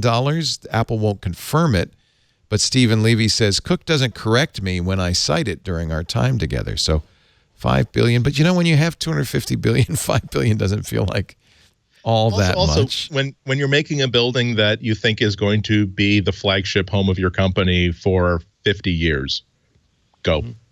That's why you hire a top flight architect, because at some point Ozymandias' statue is going to sink into the sand, but you want to leave behind at least something that says this is something we could have done something practical but anonymous, or practical and affordable but ugly as an office park. We decided to create something that's even beautiful to drive past on your way to work someplace else at a lesser company. Here's I think something kind of cool. The chief architect says if Steve could reappear, it would be as he conceived it when he last saw it as drawings.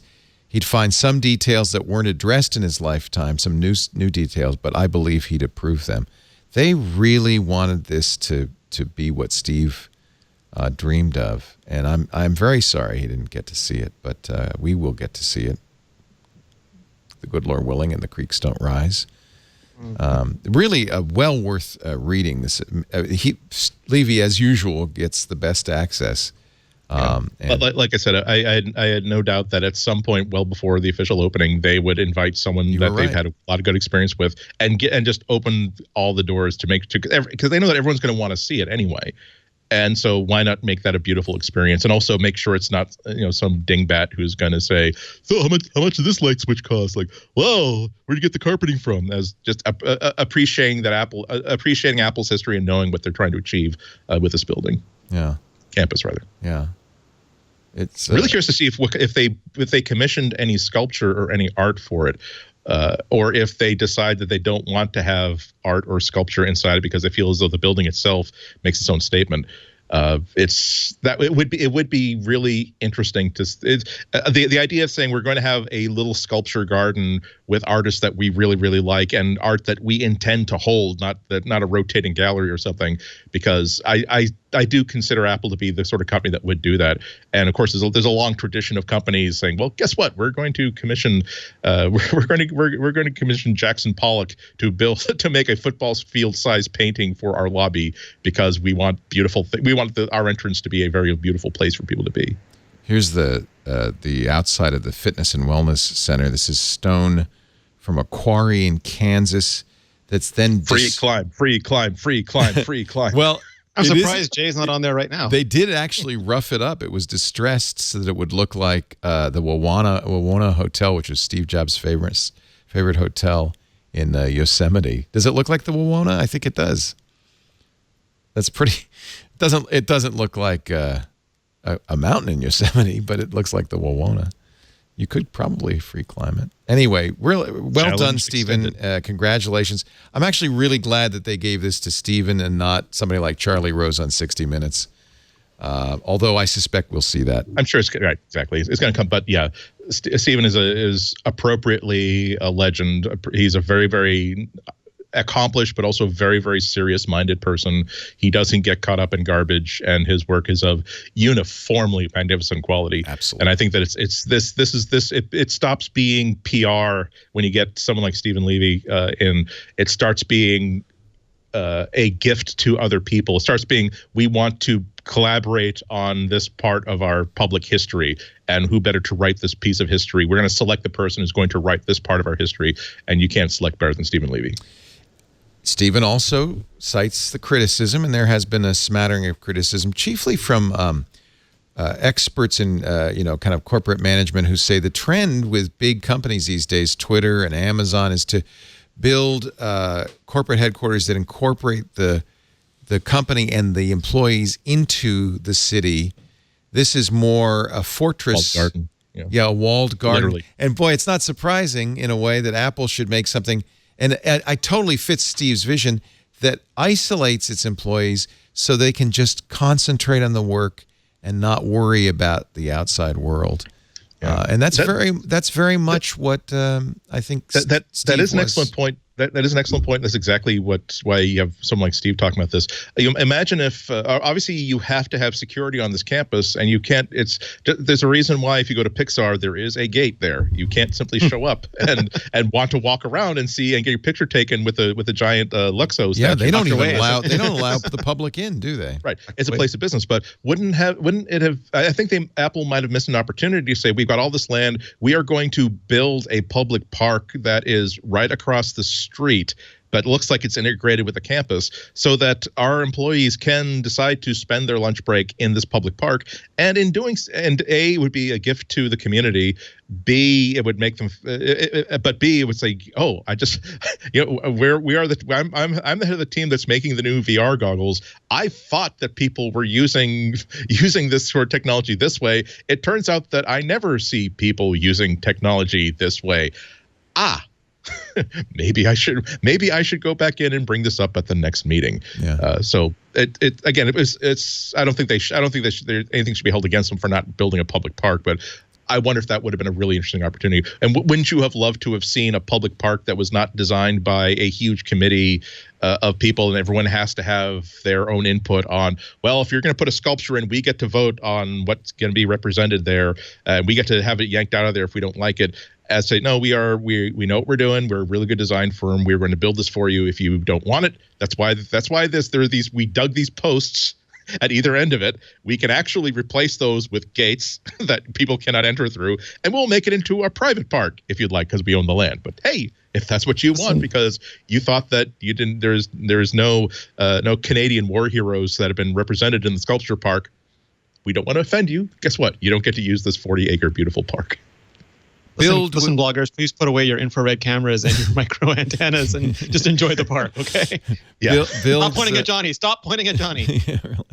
Build's Microsoft's developers conference was last week. They announced, of course, many apps for iOS. But in the second day of Build, a kind of a surprise announcement from Apple. They say that you're moving iTunes to the Windows Store. Now, I'll tell you why that's important.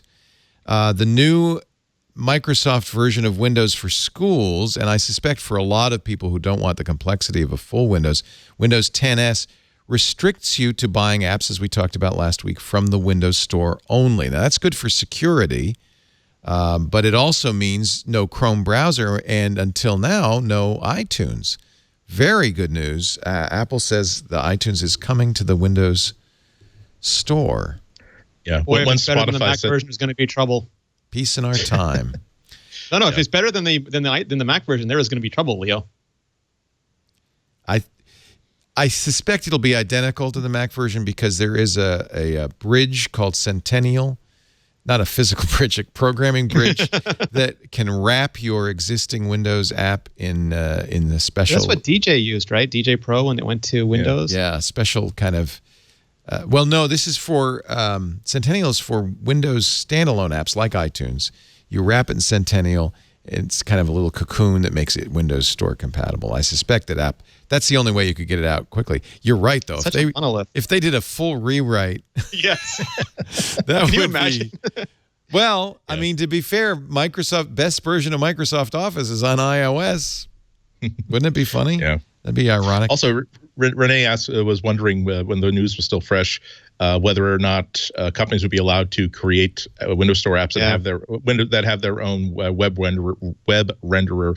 And it turns out that Microsoft's taking the same tack as Apple is, where Edge. you can create a browser, but it has to use the rendering engine as Edge. They're not allowing a third-party engine, probably for security reasons. It's absolutely understandable. You know, and at least till the end of the year, you can upgrade to Pro for free on Microsoft's own hardware. But what they're offering, and I think it's intriguing, is a secure version of Windows. It wouldn't have been vulnerable to WannaCry. It wouldn't. I mean, that's really intriguing. That would have been true of Windows 10 as well. How about the Google Docs sharing bug, which is a really nasty one, also would not have worked. Yeah, I think it's terrible. This has to be a quick aside because this isn't a Microsoft podcast. But yeah, the fact that Microsoft finally said, "Look, we need all of you to stop using Windows XP. We are not going to support it at all after this date. So we really need you to stop using it." And because of how bad this attack was last week, said, "Okay, we're introducing an update for XP just to stop you idiots from causing more problems." My B2B ActiveX apps, Andy. My B2B ActiveX apps.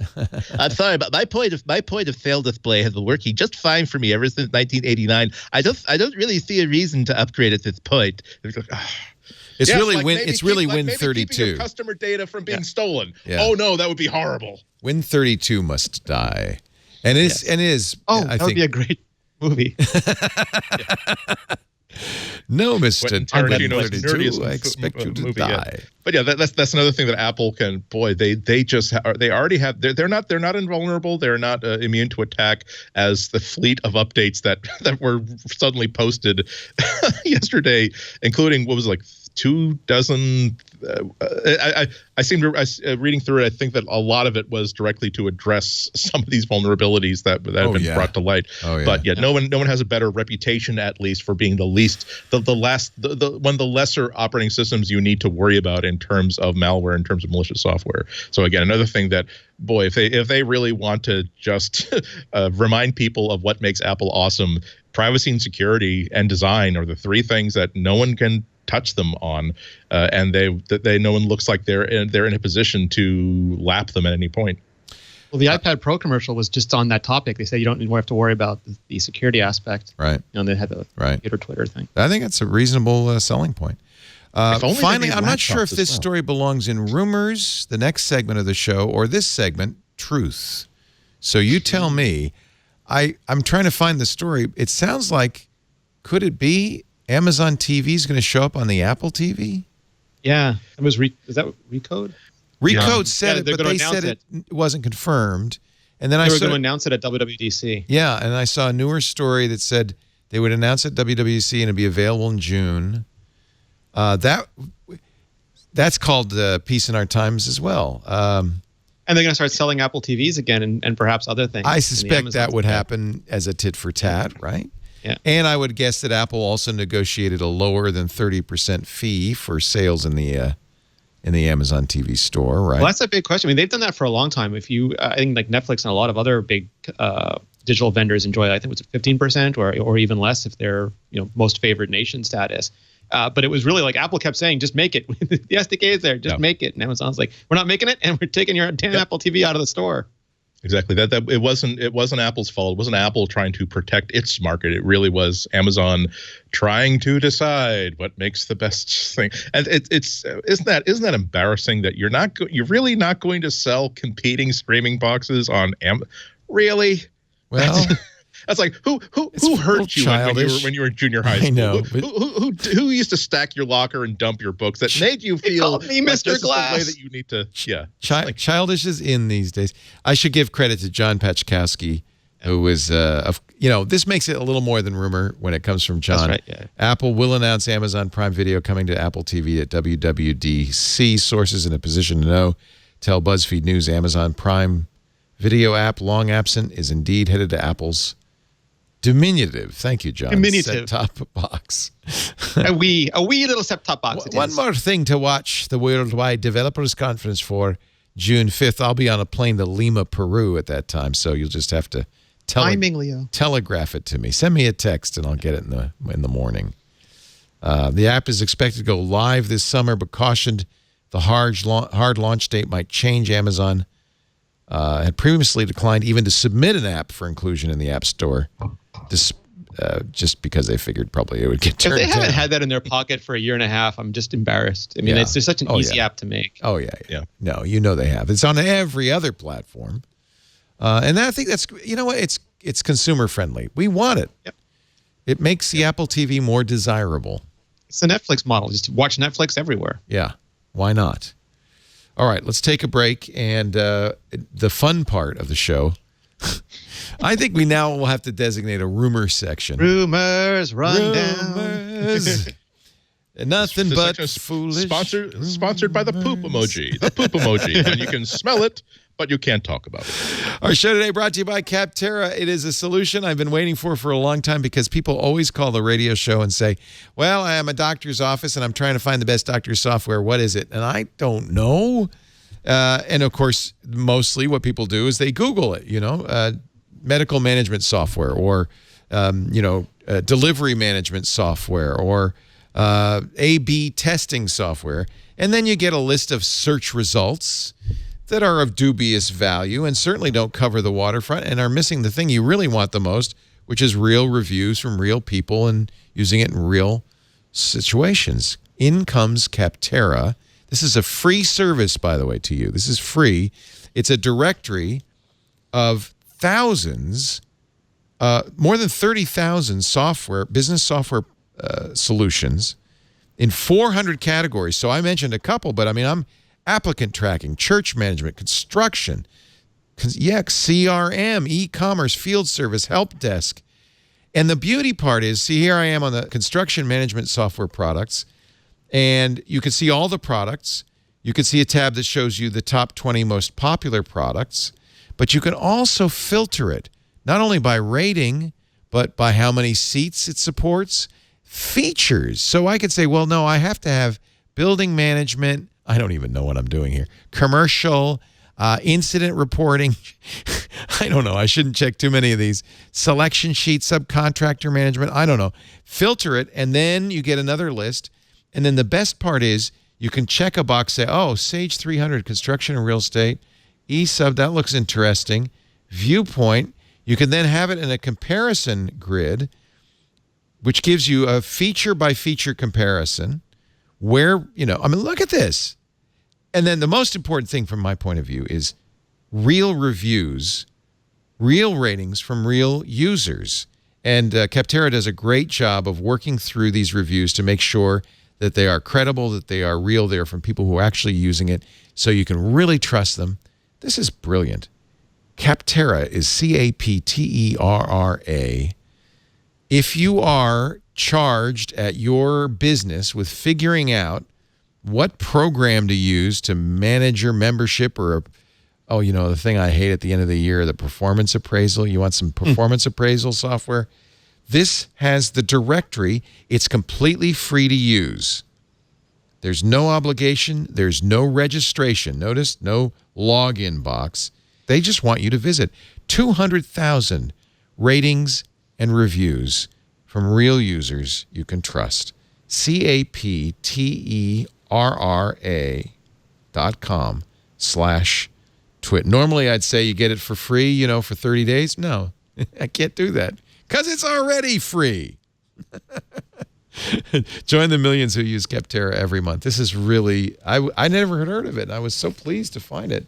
A great idea. Capterra.com/twit. All right, let us have some fun. I'm going to start with the best rumor because it comes from Mark Gurman, and it's really juicy. Apple plans laptop upgrades to take on Microsoft. That's kind of an interesting thing to say. I doubt that it's really to take on Microsoft, but no, it's to finally ship. I mean, there were people who were really upset that they didn't have Kaby Lake processors in the MacBook Pro when it launched, but the Kaby Lake processors, the quad cores, and the one with the Iris Pro graphics just weren't available. They weren't ready yet, so Apple didn't ship those. So now they're ready, and Apple's shipping those computers. And there was a hope that they'd be able to get them out by March, sort of-ish, but that didn't work out. So now June is when all those MacBooks. 3 new laptops, according to people familiar with the matter. The MacBook Pro will get a faster Kaby Lake from Intel. Said the people who requested anonymity to discuss internal planning. Apple's also working on a new version, I'm pleased to see this, of the 12-inch MacBook with a faster chip. Still M, though. It's Kaby Lake M. Yeah, right. So it won't be really that big. And it's sort of interesting because Kaby Lake, I mean, it's going to be a small increase in performance, but we really don't know what the graphics was. Some of the graphics solutions they had for Kaby Lake were actually, it looked slower than the solutions they had for Skylake. So it'll be really interesting to see what Apple and Intel managed to work out. The company, according to Gurman, has also considered updating the aging 13-inch MacBook Air with a new, which is surprising to me, with a new processor. That might be the Microsoft part. Yeah, because the Air, I thought, was going to be the next thing to go, frankly. If the MacBook price could drop low enough. It looks like it still hasn't. Yeah, I would, you know what I think is missing from this, for those of us who don't really want a touch bar, is a nice upgraded non-touch bar MacBook Pro. I bought the 13-inch non-touch bar, and I love it. It's like a classic MacBook. But just could you give us a little, maybe 4 Thunderbolt ports instead of just 2? Or, make that.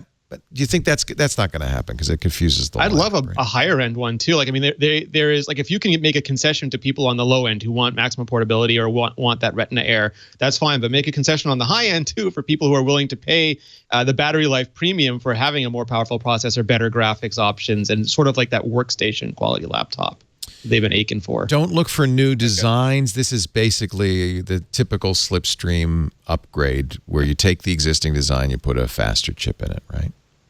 Yeah, they have a problem with ultra portables right now.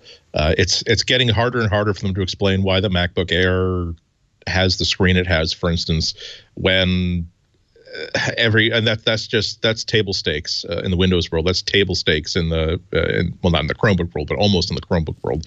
You have to get a super cheap screen to get the screen that's the quality of the MacBook Airs, and also the MacBook Nothing. It's a great. I think it's one of the best machines that they've made because it is really ideally suited for its intended purpose, but it really is not going to be a computer for the people. So they have a problem with the MacBook Air, and they need to address it really soon. I think it's got to be supremely disappointed to buy a MacBook Air and be seated in the coffee shop or in his classroom or in a conference room next to anybody who has spent half as much money on the machine that they got that runs Windows. It hasn't had a speed boost since 2015, but frankly, it was supposed to be end of life. It needs a Retina display. Do you think they'll do that? They originally didn't do it because it wasn't architected for it. Oh, yeah, but they need to have an relatively inexpensive machine that has a Retina display that is more practical and functional for most people. Again, I'm walking into the store with money in hand because I need to walk out with a laptop. Default user sort of person, and right now I don't think they have it. That basically, and I would only expand that to say that you need to have at least one standard USB port. The port that is non-negotiable for, again, a Volks computer. I'm walking in. I like Apple. I have not been dreaming of this day since I was a little boy or a little girl that I would become of age and could walk into an Apple store and buy my own MacBook. I'm saying that I need a laptop. I want it to be an Apple, but I'm not willing to be talked into. I'm not willing to have it explained why I'm stupid for wanting to have USB ports. I'm not going to be talked into why I'm stupid for wanting to have a more conventional keyboard, and I don't want to hear about how I'm stupid for wanting a really good battery life. I want a machine that is that covers most of what 80 to 90% of people who buy laptops want. They don't have it. Also, from as long as we're doing the Gurman, I'm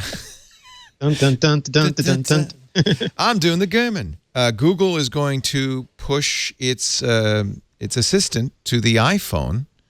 They'll announce that tomorrow, if they do, at the Google I/O conference. We'll be covering that live, 10 a.m. Pacific, 1 p.m. Eastern time, 1700 Will there be UTC. Google Assistant Silver Leo? That's my big question. That's all I want now. I know. And so also a new photo book service. We'll hear a lot about Google tomorrow. That really is a Trojan horse. The idea of putting Google's smart assistant inside the iPhone. It's the same thing that Microsoft did, saying that now Cortana is going to be inside the iPhone. Not only that, though, because that's the existing feature, but we are going to use that as a way to, this is going to be the smart assistant that is going to be keeping track of what you were doing on your Windows machine and allow you to continue that work on your iPhone. So the ability to simply, you have this AI that's on your desktop, that's also on your phone, that keeps, that knows where you were in the day and knows where you will typically be going later on in the day. The ability to put that on the iPhone so that now you're not going to be using Siri to do a lot of this stuff because you're used to using Cortana to do that stuff. And Cortana is going to be taking care of you. And Cortana, just like your own this personal assistant you've actually hired in physical space, is following you from the office to the meeting offsite to the conference you're going to. It's an interesting way of infiltrating into what could be a closed system. So that could be a very interesting part of the keynote. Well, we'll find out tomorrow, and of course, we'll find out June 5th from Apple. This is gonna, some stuff's gonna happen. I love it. So competitive. I love it. Yeah, it's like great age of technology. Yeah, and Microsoft just has theirs. It's funny. All the developers conferences are within a month of each other. Yeah.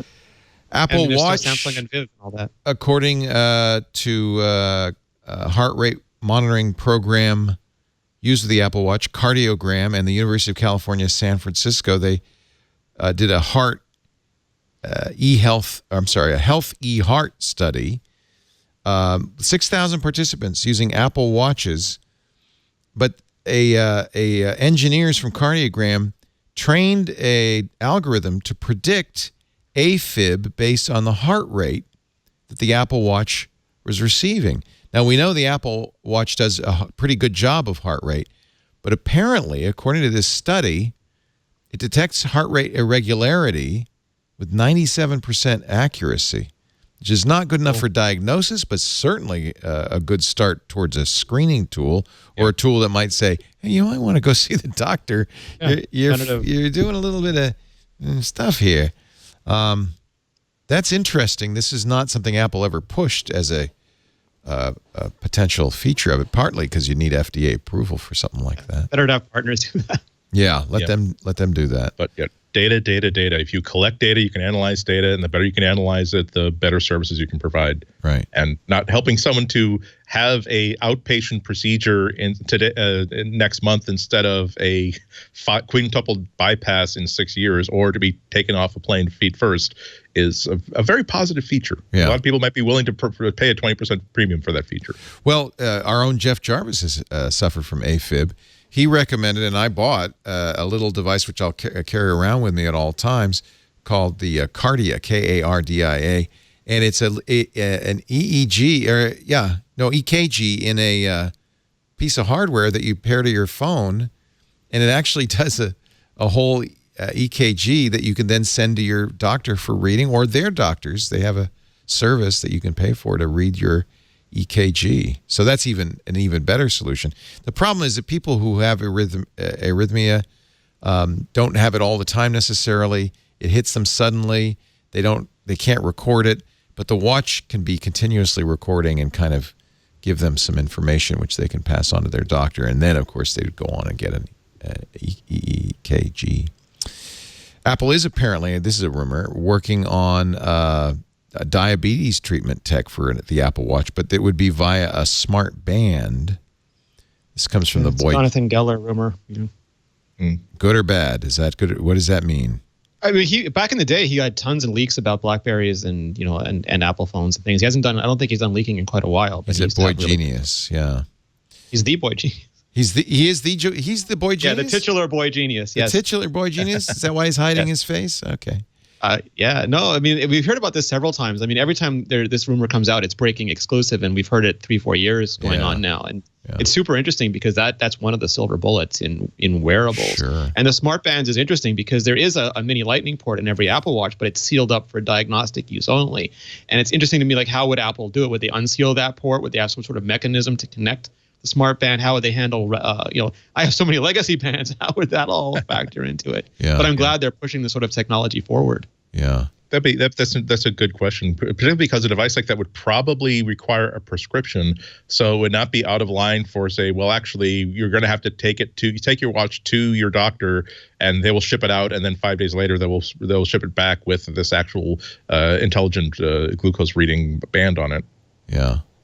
Of course, Google has been long rumored to be doing actually, I don't think it's a rumor, a similar thing with a contact lens. But that's just as much vaporware as this one. Here's looking back 5 or 10 years from now, it's going to be super interesting to see how this stuff all played out. Yeah. Yeah. A Goldman Sachs analyst, Simona Jankowski, says she expects the rumored high-end iPhone coming out this fall to be available in 128 and 250 gig storage capacities for $1,000 and $1,100 respectively. This will be, it'll be like the... Pretty much what I paid for the 7 Plus. Yeah, but it will be, this is the high end, right? This will be the fancy one. Roughly what I spent on my 128 gigabyte iPad Pro, the big iPad Pro that I use as my daily desktop computer. Well, remember the rumor for the original iPad? The original iPad was going to be $1,000, and then Steve Jobs came out and said, no, those rumors are silly. Yeah, that's it. This is just complete speculation. Yeah, it's not based on information. It's guesstimating the price. For but like I said last time, I'm really fascinated by the idea if Apple said we don't have to meet a specific target, we don't have to compete with the price target of the Galaxy S8, for instance. We want to have, and we're not going to delete anything out of the existing iPhone line. We want to make one better, where if people do want to spend an extra couple $100 for something that is just insanely cool, we will take their money. We're good at insanely cool. We like taking people's money. Here you go. Yeah. How would you? I mean, I don't think that. I think Apple could do that. How would you do it without sounding crass? It's the MacBook model. It's like they give you future technology. The future technology is expensive, and they could wait a couple of years and wait for the prices to drop for things like distance charging, or the screen tech they're going to use and built in with the new layer for Touch ID, or they can charge you a premium. And they showed that there's elasticity in that market because the iPad 7 Plus was $20 more than the previous Plus model, and so there is a market for people at a premium, and they just have to position it as they're giving you the future today, and that's exactly what they did with the Mac Pro. And I don't think. So there'll be some resistance to it. Some people will be offended by the idea of it, but I think a lot of people will think that it really is an exclusive thing. But the other side is that they just will not be able to make a lot of these. And one of the ways that you control demand is with price. And if you raise the price high enough, so a lot of the demand drops off, and then suddenly you can meet your numbers. I disagree slightly. And that I think that the way to do it is to take the Apple Watch model, to say that we have the models for people for whom they just have a very practical, logical. They wouldn't use words like rational and logical, but you know what I'm talking about. They like the features, and they're really not moved by the idea of having a ceramic one or having even a stainless steel one. I think that they would say that for people that really like the idea of, again, every time they take out this device that, for God's sakes, even the cheap one they paid $700 for, $700 stinking dollars for God's sake, that they really enjoy that interaction. They enjoy having this and putting it on their nightstand or putting it on the top of their dresser when they undress at the end of the day, and they really like the idea of having this cool white ceramic around their phone. They really like the idea of not necessarily having the better camera or the better wireless charging, but the idea that this design is just manifestly a gorgeous jewelry type of piece of hardware without gluing fake diamels onto it. But just I think there are a lot of people who would pay extra money for that, as demonstrated by the Apple Watch. The ceramic one does not do anything that the sport version does. It is the exact same watch, no extra technology, no extra nothing. But there are people that they think of their phone as part of their personal jewelry, as part of their personal style accessories, and so they feel as though they want to have. They don't care if the stainless steel iPhone doesn't actually get reception anywhere for any reason. But man, the stainless steel body is such a cool, shiny thing. Yeah, I mean, it's super interesting to me because all of this is just marketing. There's people think that bigger is better. So if it's a bigger screen, they can charge more for it. Bigger storage, even though the cost for actual NAND flash is not that different. Much more storage is an extra $100. And with the addition, it really is just materials. It's made out of ceramic, so we can charge you more for it. And maybe this will be somewhere in the middle where it's clearly a premium design, and that lets them charge more for it. But it also has these features like distance charging and things that aren't found on the regular model. So it's almost like double the bang for your premium buck. Maybe you speak better than I can, but the Hermes band, that I'm not the sort of person who cares about a really, really beautifully designed, gorgeous. I mean, for heaven's sakes, I bought this shirt on eBay. Okay, this is a secondhand shirt I bought on eBay because it will fit. It looks kind of nice and it's cheap. I'm not the sort of person, but the fact that there is a market for an Hermes band that is Panerai bands, it's amazing. Exactly. So there are going to be people. That feel underserved by, well, there are 3 flavors of phone. I can get them in 3 different colors. Why don't you make me one that is, again, something that even when it stops working, I will not want to throw it away or recycle it or give it to anybody else because it's just a beautiful thing. Just I stopped smoking 15 years ago, but I still have my cigarette case because it's just a gorgeous piece of. A gorgeous jeweled piece of silver that I just will enjoy someone else in my bloodline having after I kick it. After you die of lung cancer, yeah. I like the name iPhone Edition.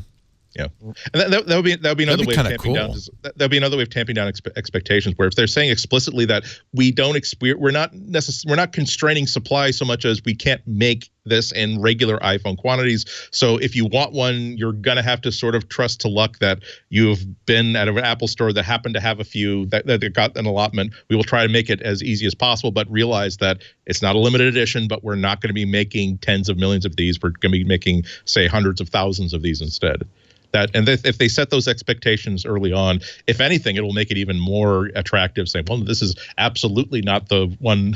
Absolutely not the one that everybody else is going to be having. This is not the aspirational phone where we decided to get the people who have middle income, but they would love to own things that look like they're higher income. No. This is literally something that we can't make it at that price point. We have to charge this much money for it because of the way we've made it. Well, we should just make this clear. It's rank speculation. For all we know, there's 300 million of them in the but it's fun. Storage locker somewhere in Cupertino, and they're going to have... It's no fun after chips, Leo. Then we know about it. Now we can make it anything. And actually, it's all very credible, and it's very Apple-y. I completely think this is a possibility. When we talk about rumors, we also talk about, boy, I'm talking about, I would really enjoy seeing Apple make a phone like this. So I'm not necessarily predicting it, but saying I think it makes kind sense. Of voting for it's something that it would get me really excited get really excited about seeing what they would design if they said that we get to put a lot more money into design than into improving the camera a little bit. I think they're just as driven by improving the camera on a phone as improving the case. But if they were to say that, look, there is an extra $200 in the price point, and we are expecting that we're going to be spending most of that extra price point just making a beautiful static object that also is a full-featured iPhone. You picked a time to stop when I was having a little snack. Oh, well, you could say that it's just interesting that WWDC is rumored to have hardware again because it hasn't for like 3 years. I think the last it's not unheard of, but it's been a while. It's rare. And this time we have rumors of the new iPad Pro debuting, the Apple Home Hub debuting, the updated Macs debuting, and whether or not we get all those things, it just makes the entire thing about WWDC so much more interesting. That would be an interesting sort of commonality between those three, though. If you look at the iPad Pro, this is a device line that is within it's struggling insofar as any device that's still making millions of dollars for the company is struggling. but it's no secret that this is the line that is not doing really, really well. Laptops where there are a lot of people who are saying that We need signs of life. We need a picture of a MacBook holding up today's newspaper so that we know that the MacBook line is still alive somewhere within Apple.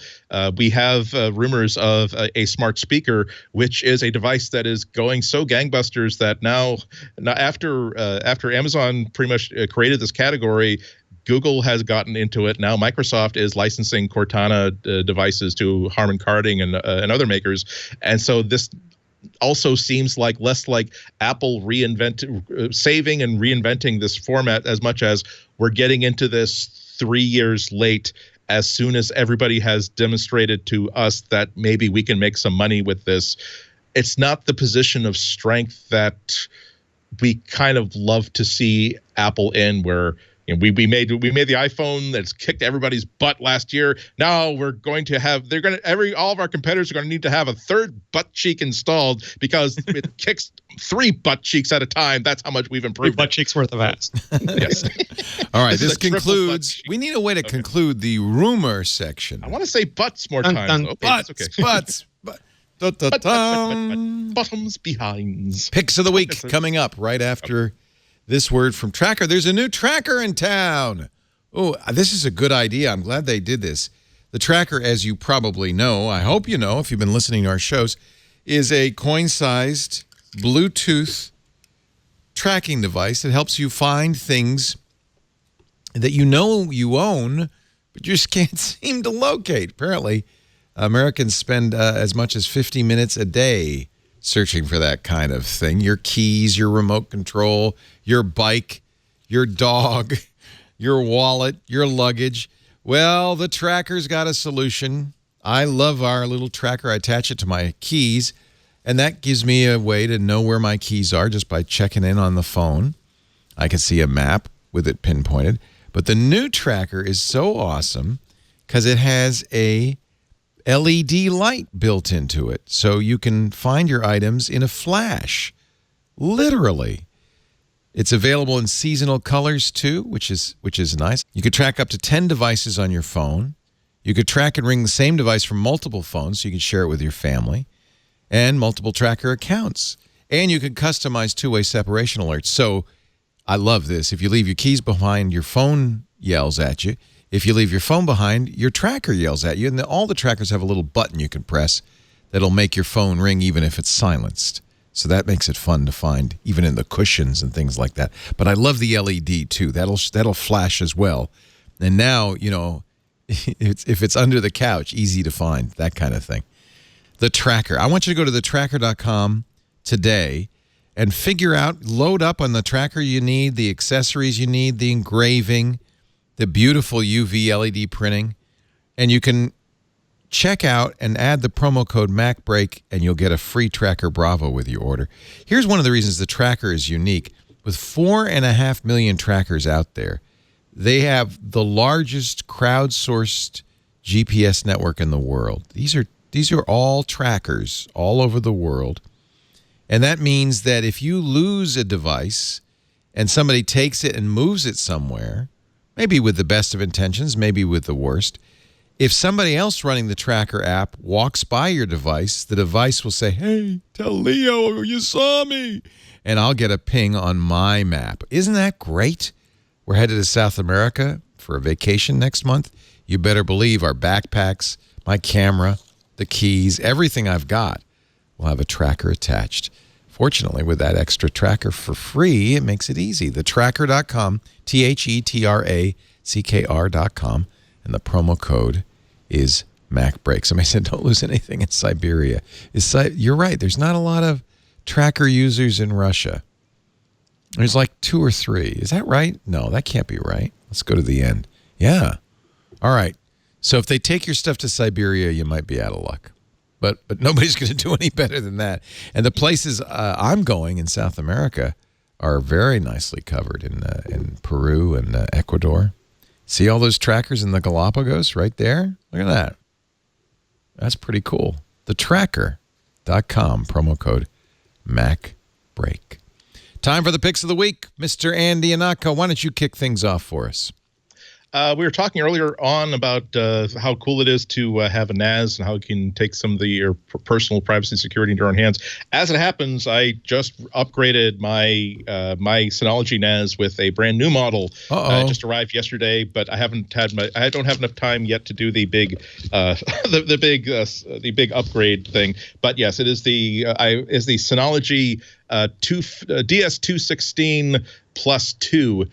Which is a big upgrade over, a good upgrade over my 214 Play that I bought like 3 or 4 years ago.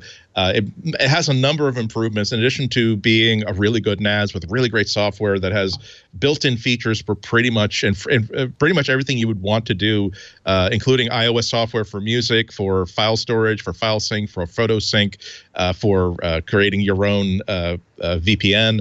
It's really, really slick that way. But it adds a couple of extra improvements. It's faster than my old one. It also adds has better video transcoding, which is something that became a really big feature for me just last year when I started adding a network-based TV tuner to my setup. So with this, it can simply take those full HD streams that I've been recording, even a 4K stream or a 4K video file that I have, and as soon as I put it on the device, it will transcode it into something that will be a lot easier to stream over my network or over the internet and install on my phones and my tablets.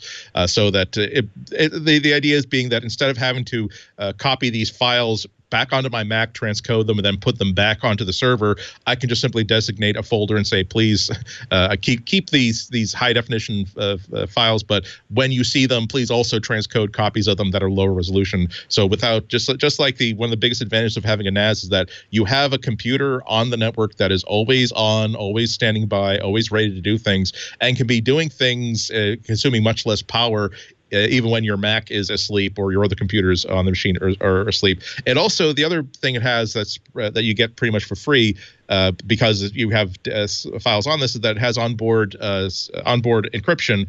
It could always do encryption. That's not a problem. But now it does that so fast that if I wanted to simply encrypt things as a matter of course, I can do that, and once again, there will be no load on my Macs or my Windows machines or anything like that. And it has a few extra creature comforts. To prove that I'm taking off the prophylactic, proving that this is actually a brand new thing that I bought. But it's beautiful. Look at that. That's gorgeous. Yeah, the things you can do with this, like for instance, I love the fact that as soon as there's something that I wish I could do with this NAS, I've always said, I should actually now go back to the Synology website and see if I can actually do that without having to buy anything.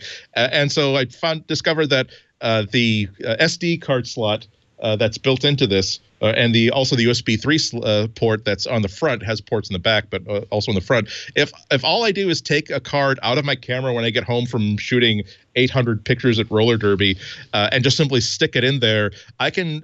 There's a app running on the NAS I can set up that says whenever you see an SD card in this slot, I want you to take all the RAW files and all the JPEG files and all the TIFF files and copy them into this directory of pictures in its own dated folder. So now if I wanted to, I could just simply remove it after it's done, pull it out of the NAS when I leave the next day, erase it because I know everything's been backed up, and all I had to do was just stick that card in there. And there's 100 different things you can do with a NAS that way. The fact that my old NAS is working just great. Again, it's 3 or 4 years old, and it's still working great, still working fine. But I decided that I want it to even be more awesomer, so it's worth my spending $300 for an upgraded version of it. Shows you how much I dig this stuff. So it's only about $300. It weighs next to nothing. But the reason why it's only $300 and it weighs next to nothing is that in its current state, it does not have any hard drives inside it. And you need to have NAS NAS approved drives on it. They're regular hard drives, but they are okay with running 24/7. They're extremely, extremely studly drives. So if I weren't just simply pulling the 2 drives out of my old NAS and putting into this new one, I would probably be in for about $500 or $600 more to get 4 to 6 terabytes of backed up storage. I have it set up so that there are two drives here, but essentially one is constantly backing up the other. So if there's a complete drive failure on one, I can still get everything on the second one. There's a lot of stuff you need to learn about, but it's really not that hard. Once you can just plug it in, boot it up, spend a couple of hours learning what NAS is like and knowing how they work, and after that, it's just nothing but gravy and gumbo for the rest of your life. So that's my pick. They make a whole line of different NASs. I think this one's a really good one to recommend because I think it's a good bridge between a home user who has either a lot of people, a lot of computers, or a lot of needs, and a small business user who really needs to have network services for their entire small business. And at $300, you can really, it's not that expensive. You can really manage that sort of stuff. So looking forward to rock and rolling with this as soon as I have time to shut down my NAS. When am I gonna not need my NAS and I can actually shut it down?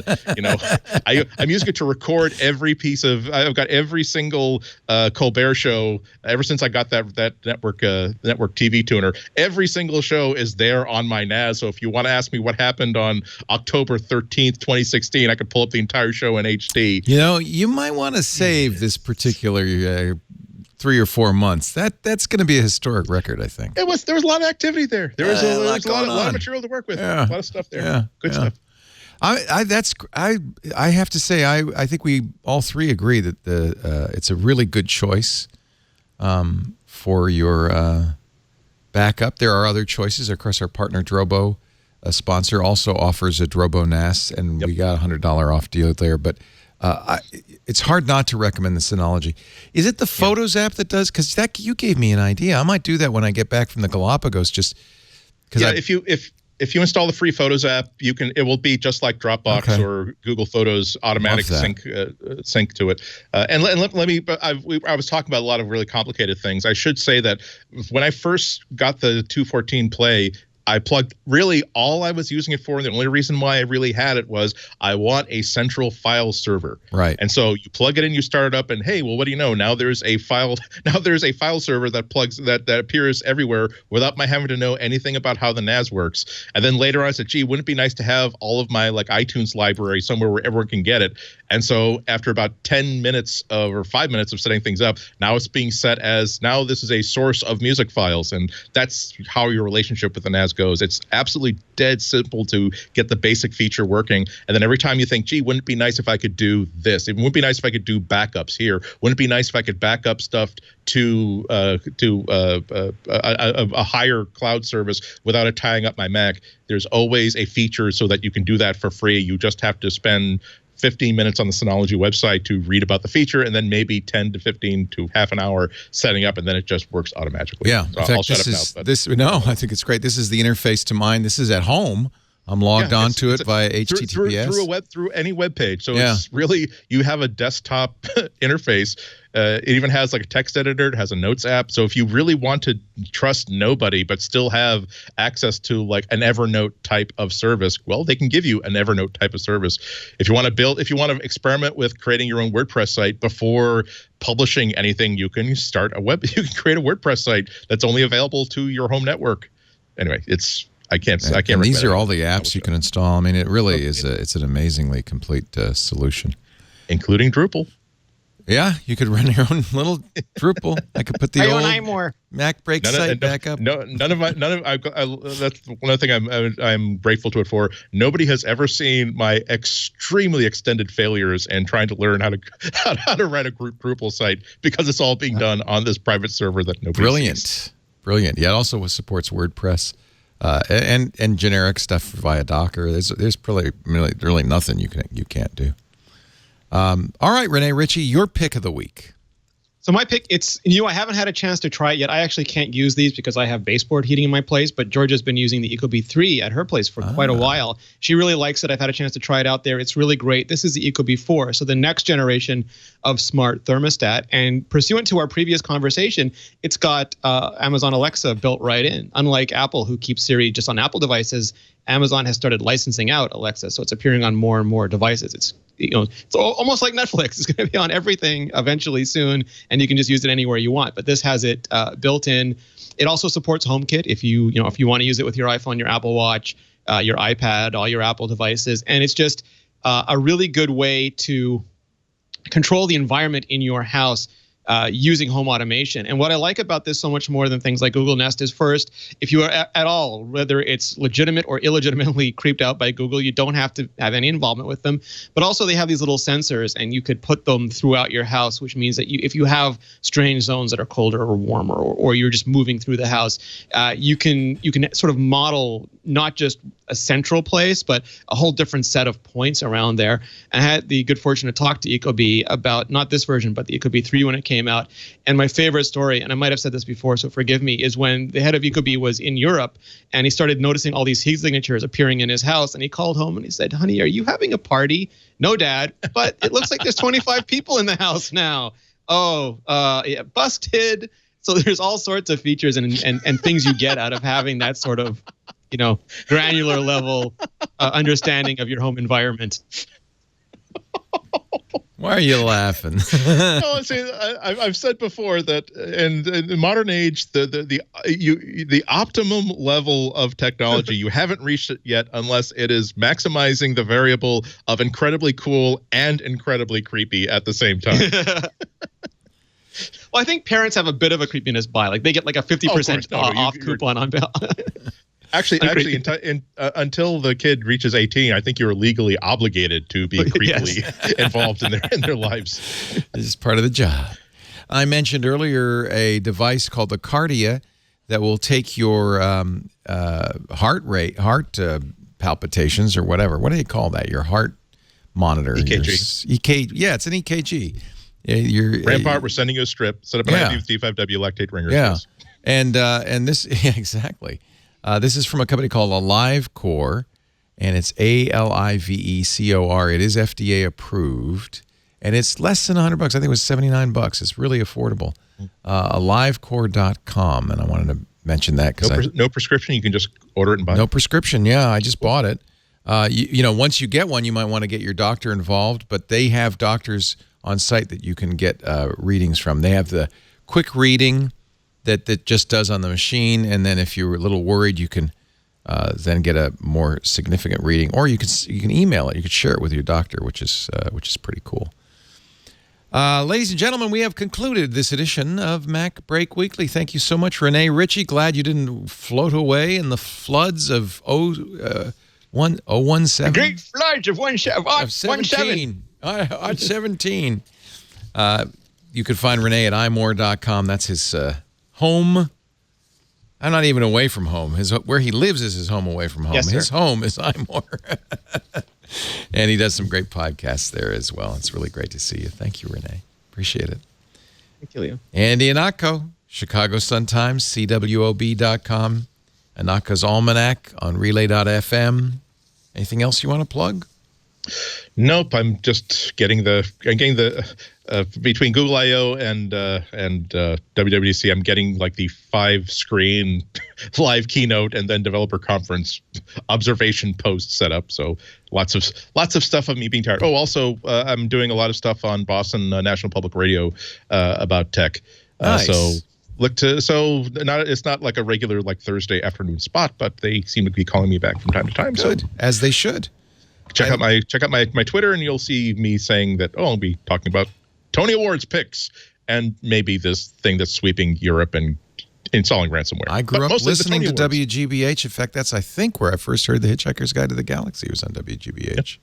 Great. They built a studio inside the Boston Public Library. Wow. So it's a great day because I go to the BPL, I get a cookie in the cafe, then go across the other side of the cafe, do the show, and then spend the rest of the day in the library. So it's quite a fun day. You can watch me live. You can watch me stutter and stammer and check my notes furtively live. Thanks to all of you for watching, too. We do this show every Tuesday, 11 a.m. Pacific, 1800 UTC. That's 2 p.m. Eastern time. Yeah. If you want to tune in live, we're on twit.tv/live, youtube.com/live. We're on ustream.tv. We're on twitch.tv. We're in lots of places. And if you're going to watch live, you got to check into the chat room, irc.twit.tv. Be part of the show there.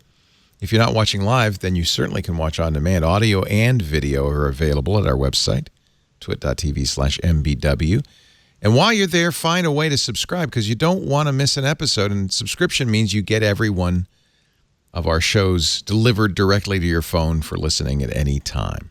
There are plenty of podcast apps that'll do that, like Overcast, Pocket Cast, iCast, Ucast, We All Cast. There are plenty of Twit apps, too. Why not just get a Twit app and subscribe that way? Anyway, I guess that's about it for MacBreak Weekly, right? We've covered all the bases. Well, all I can say now is you better get back to work, because guess what? Break time is over. Thanks to Sal Soghoian, too, for his appearance. Yay. Wow. It's really Honor. nice to have him.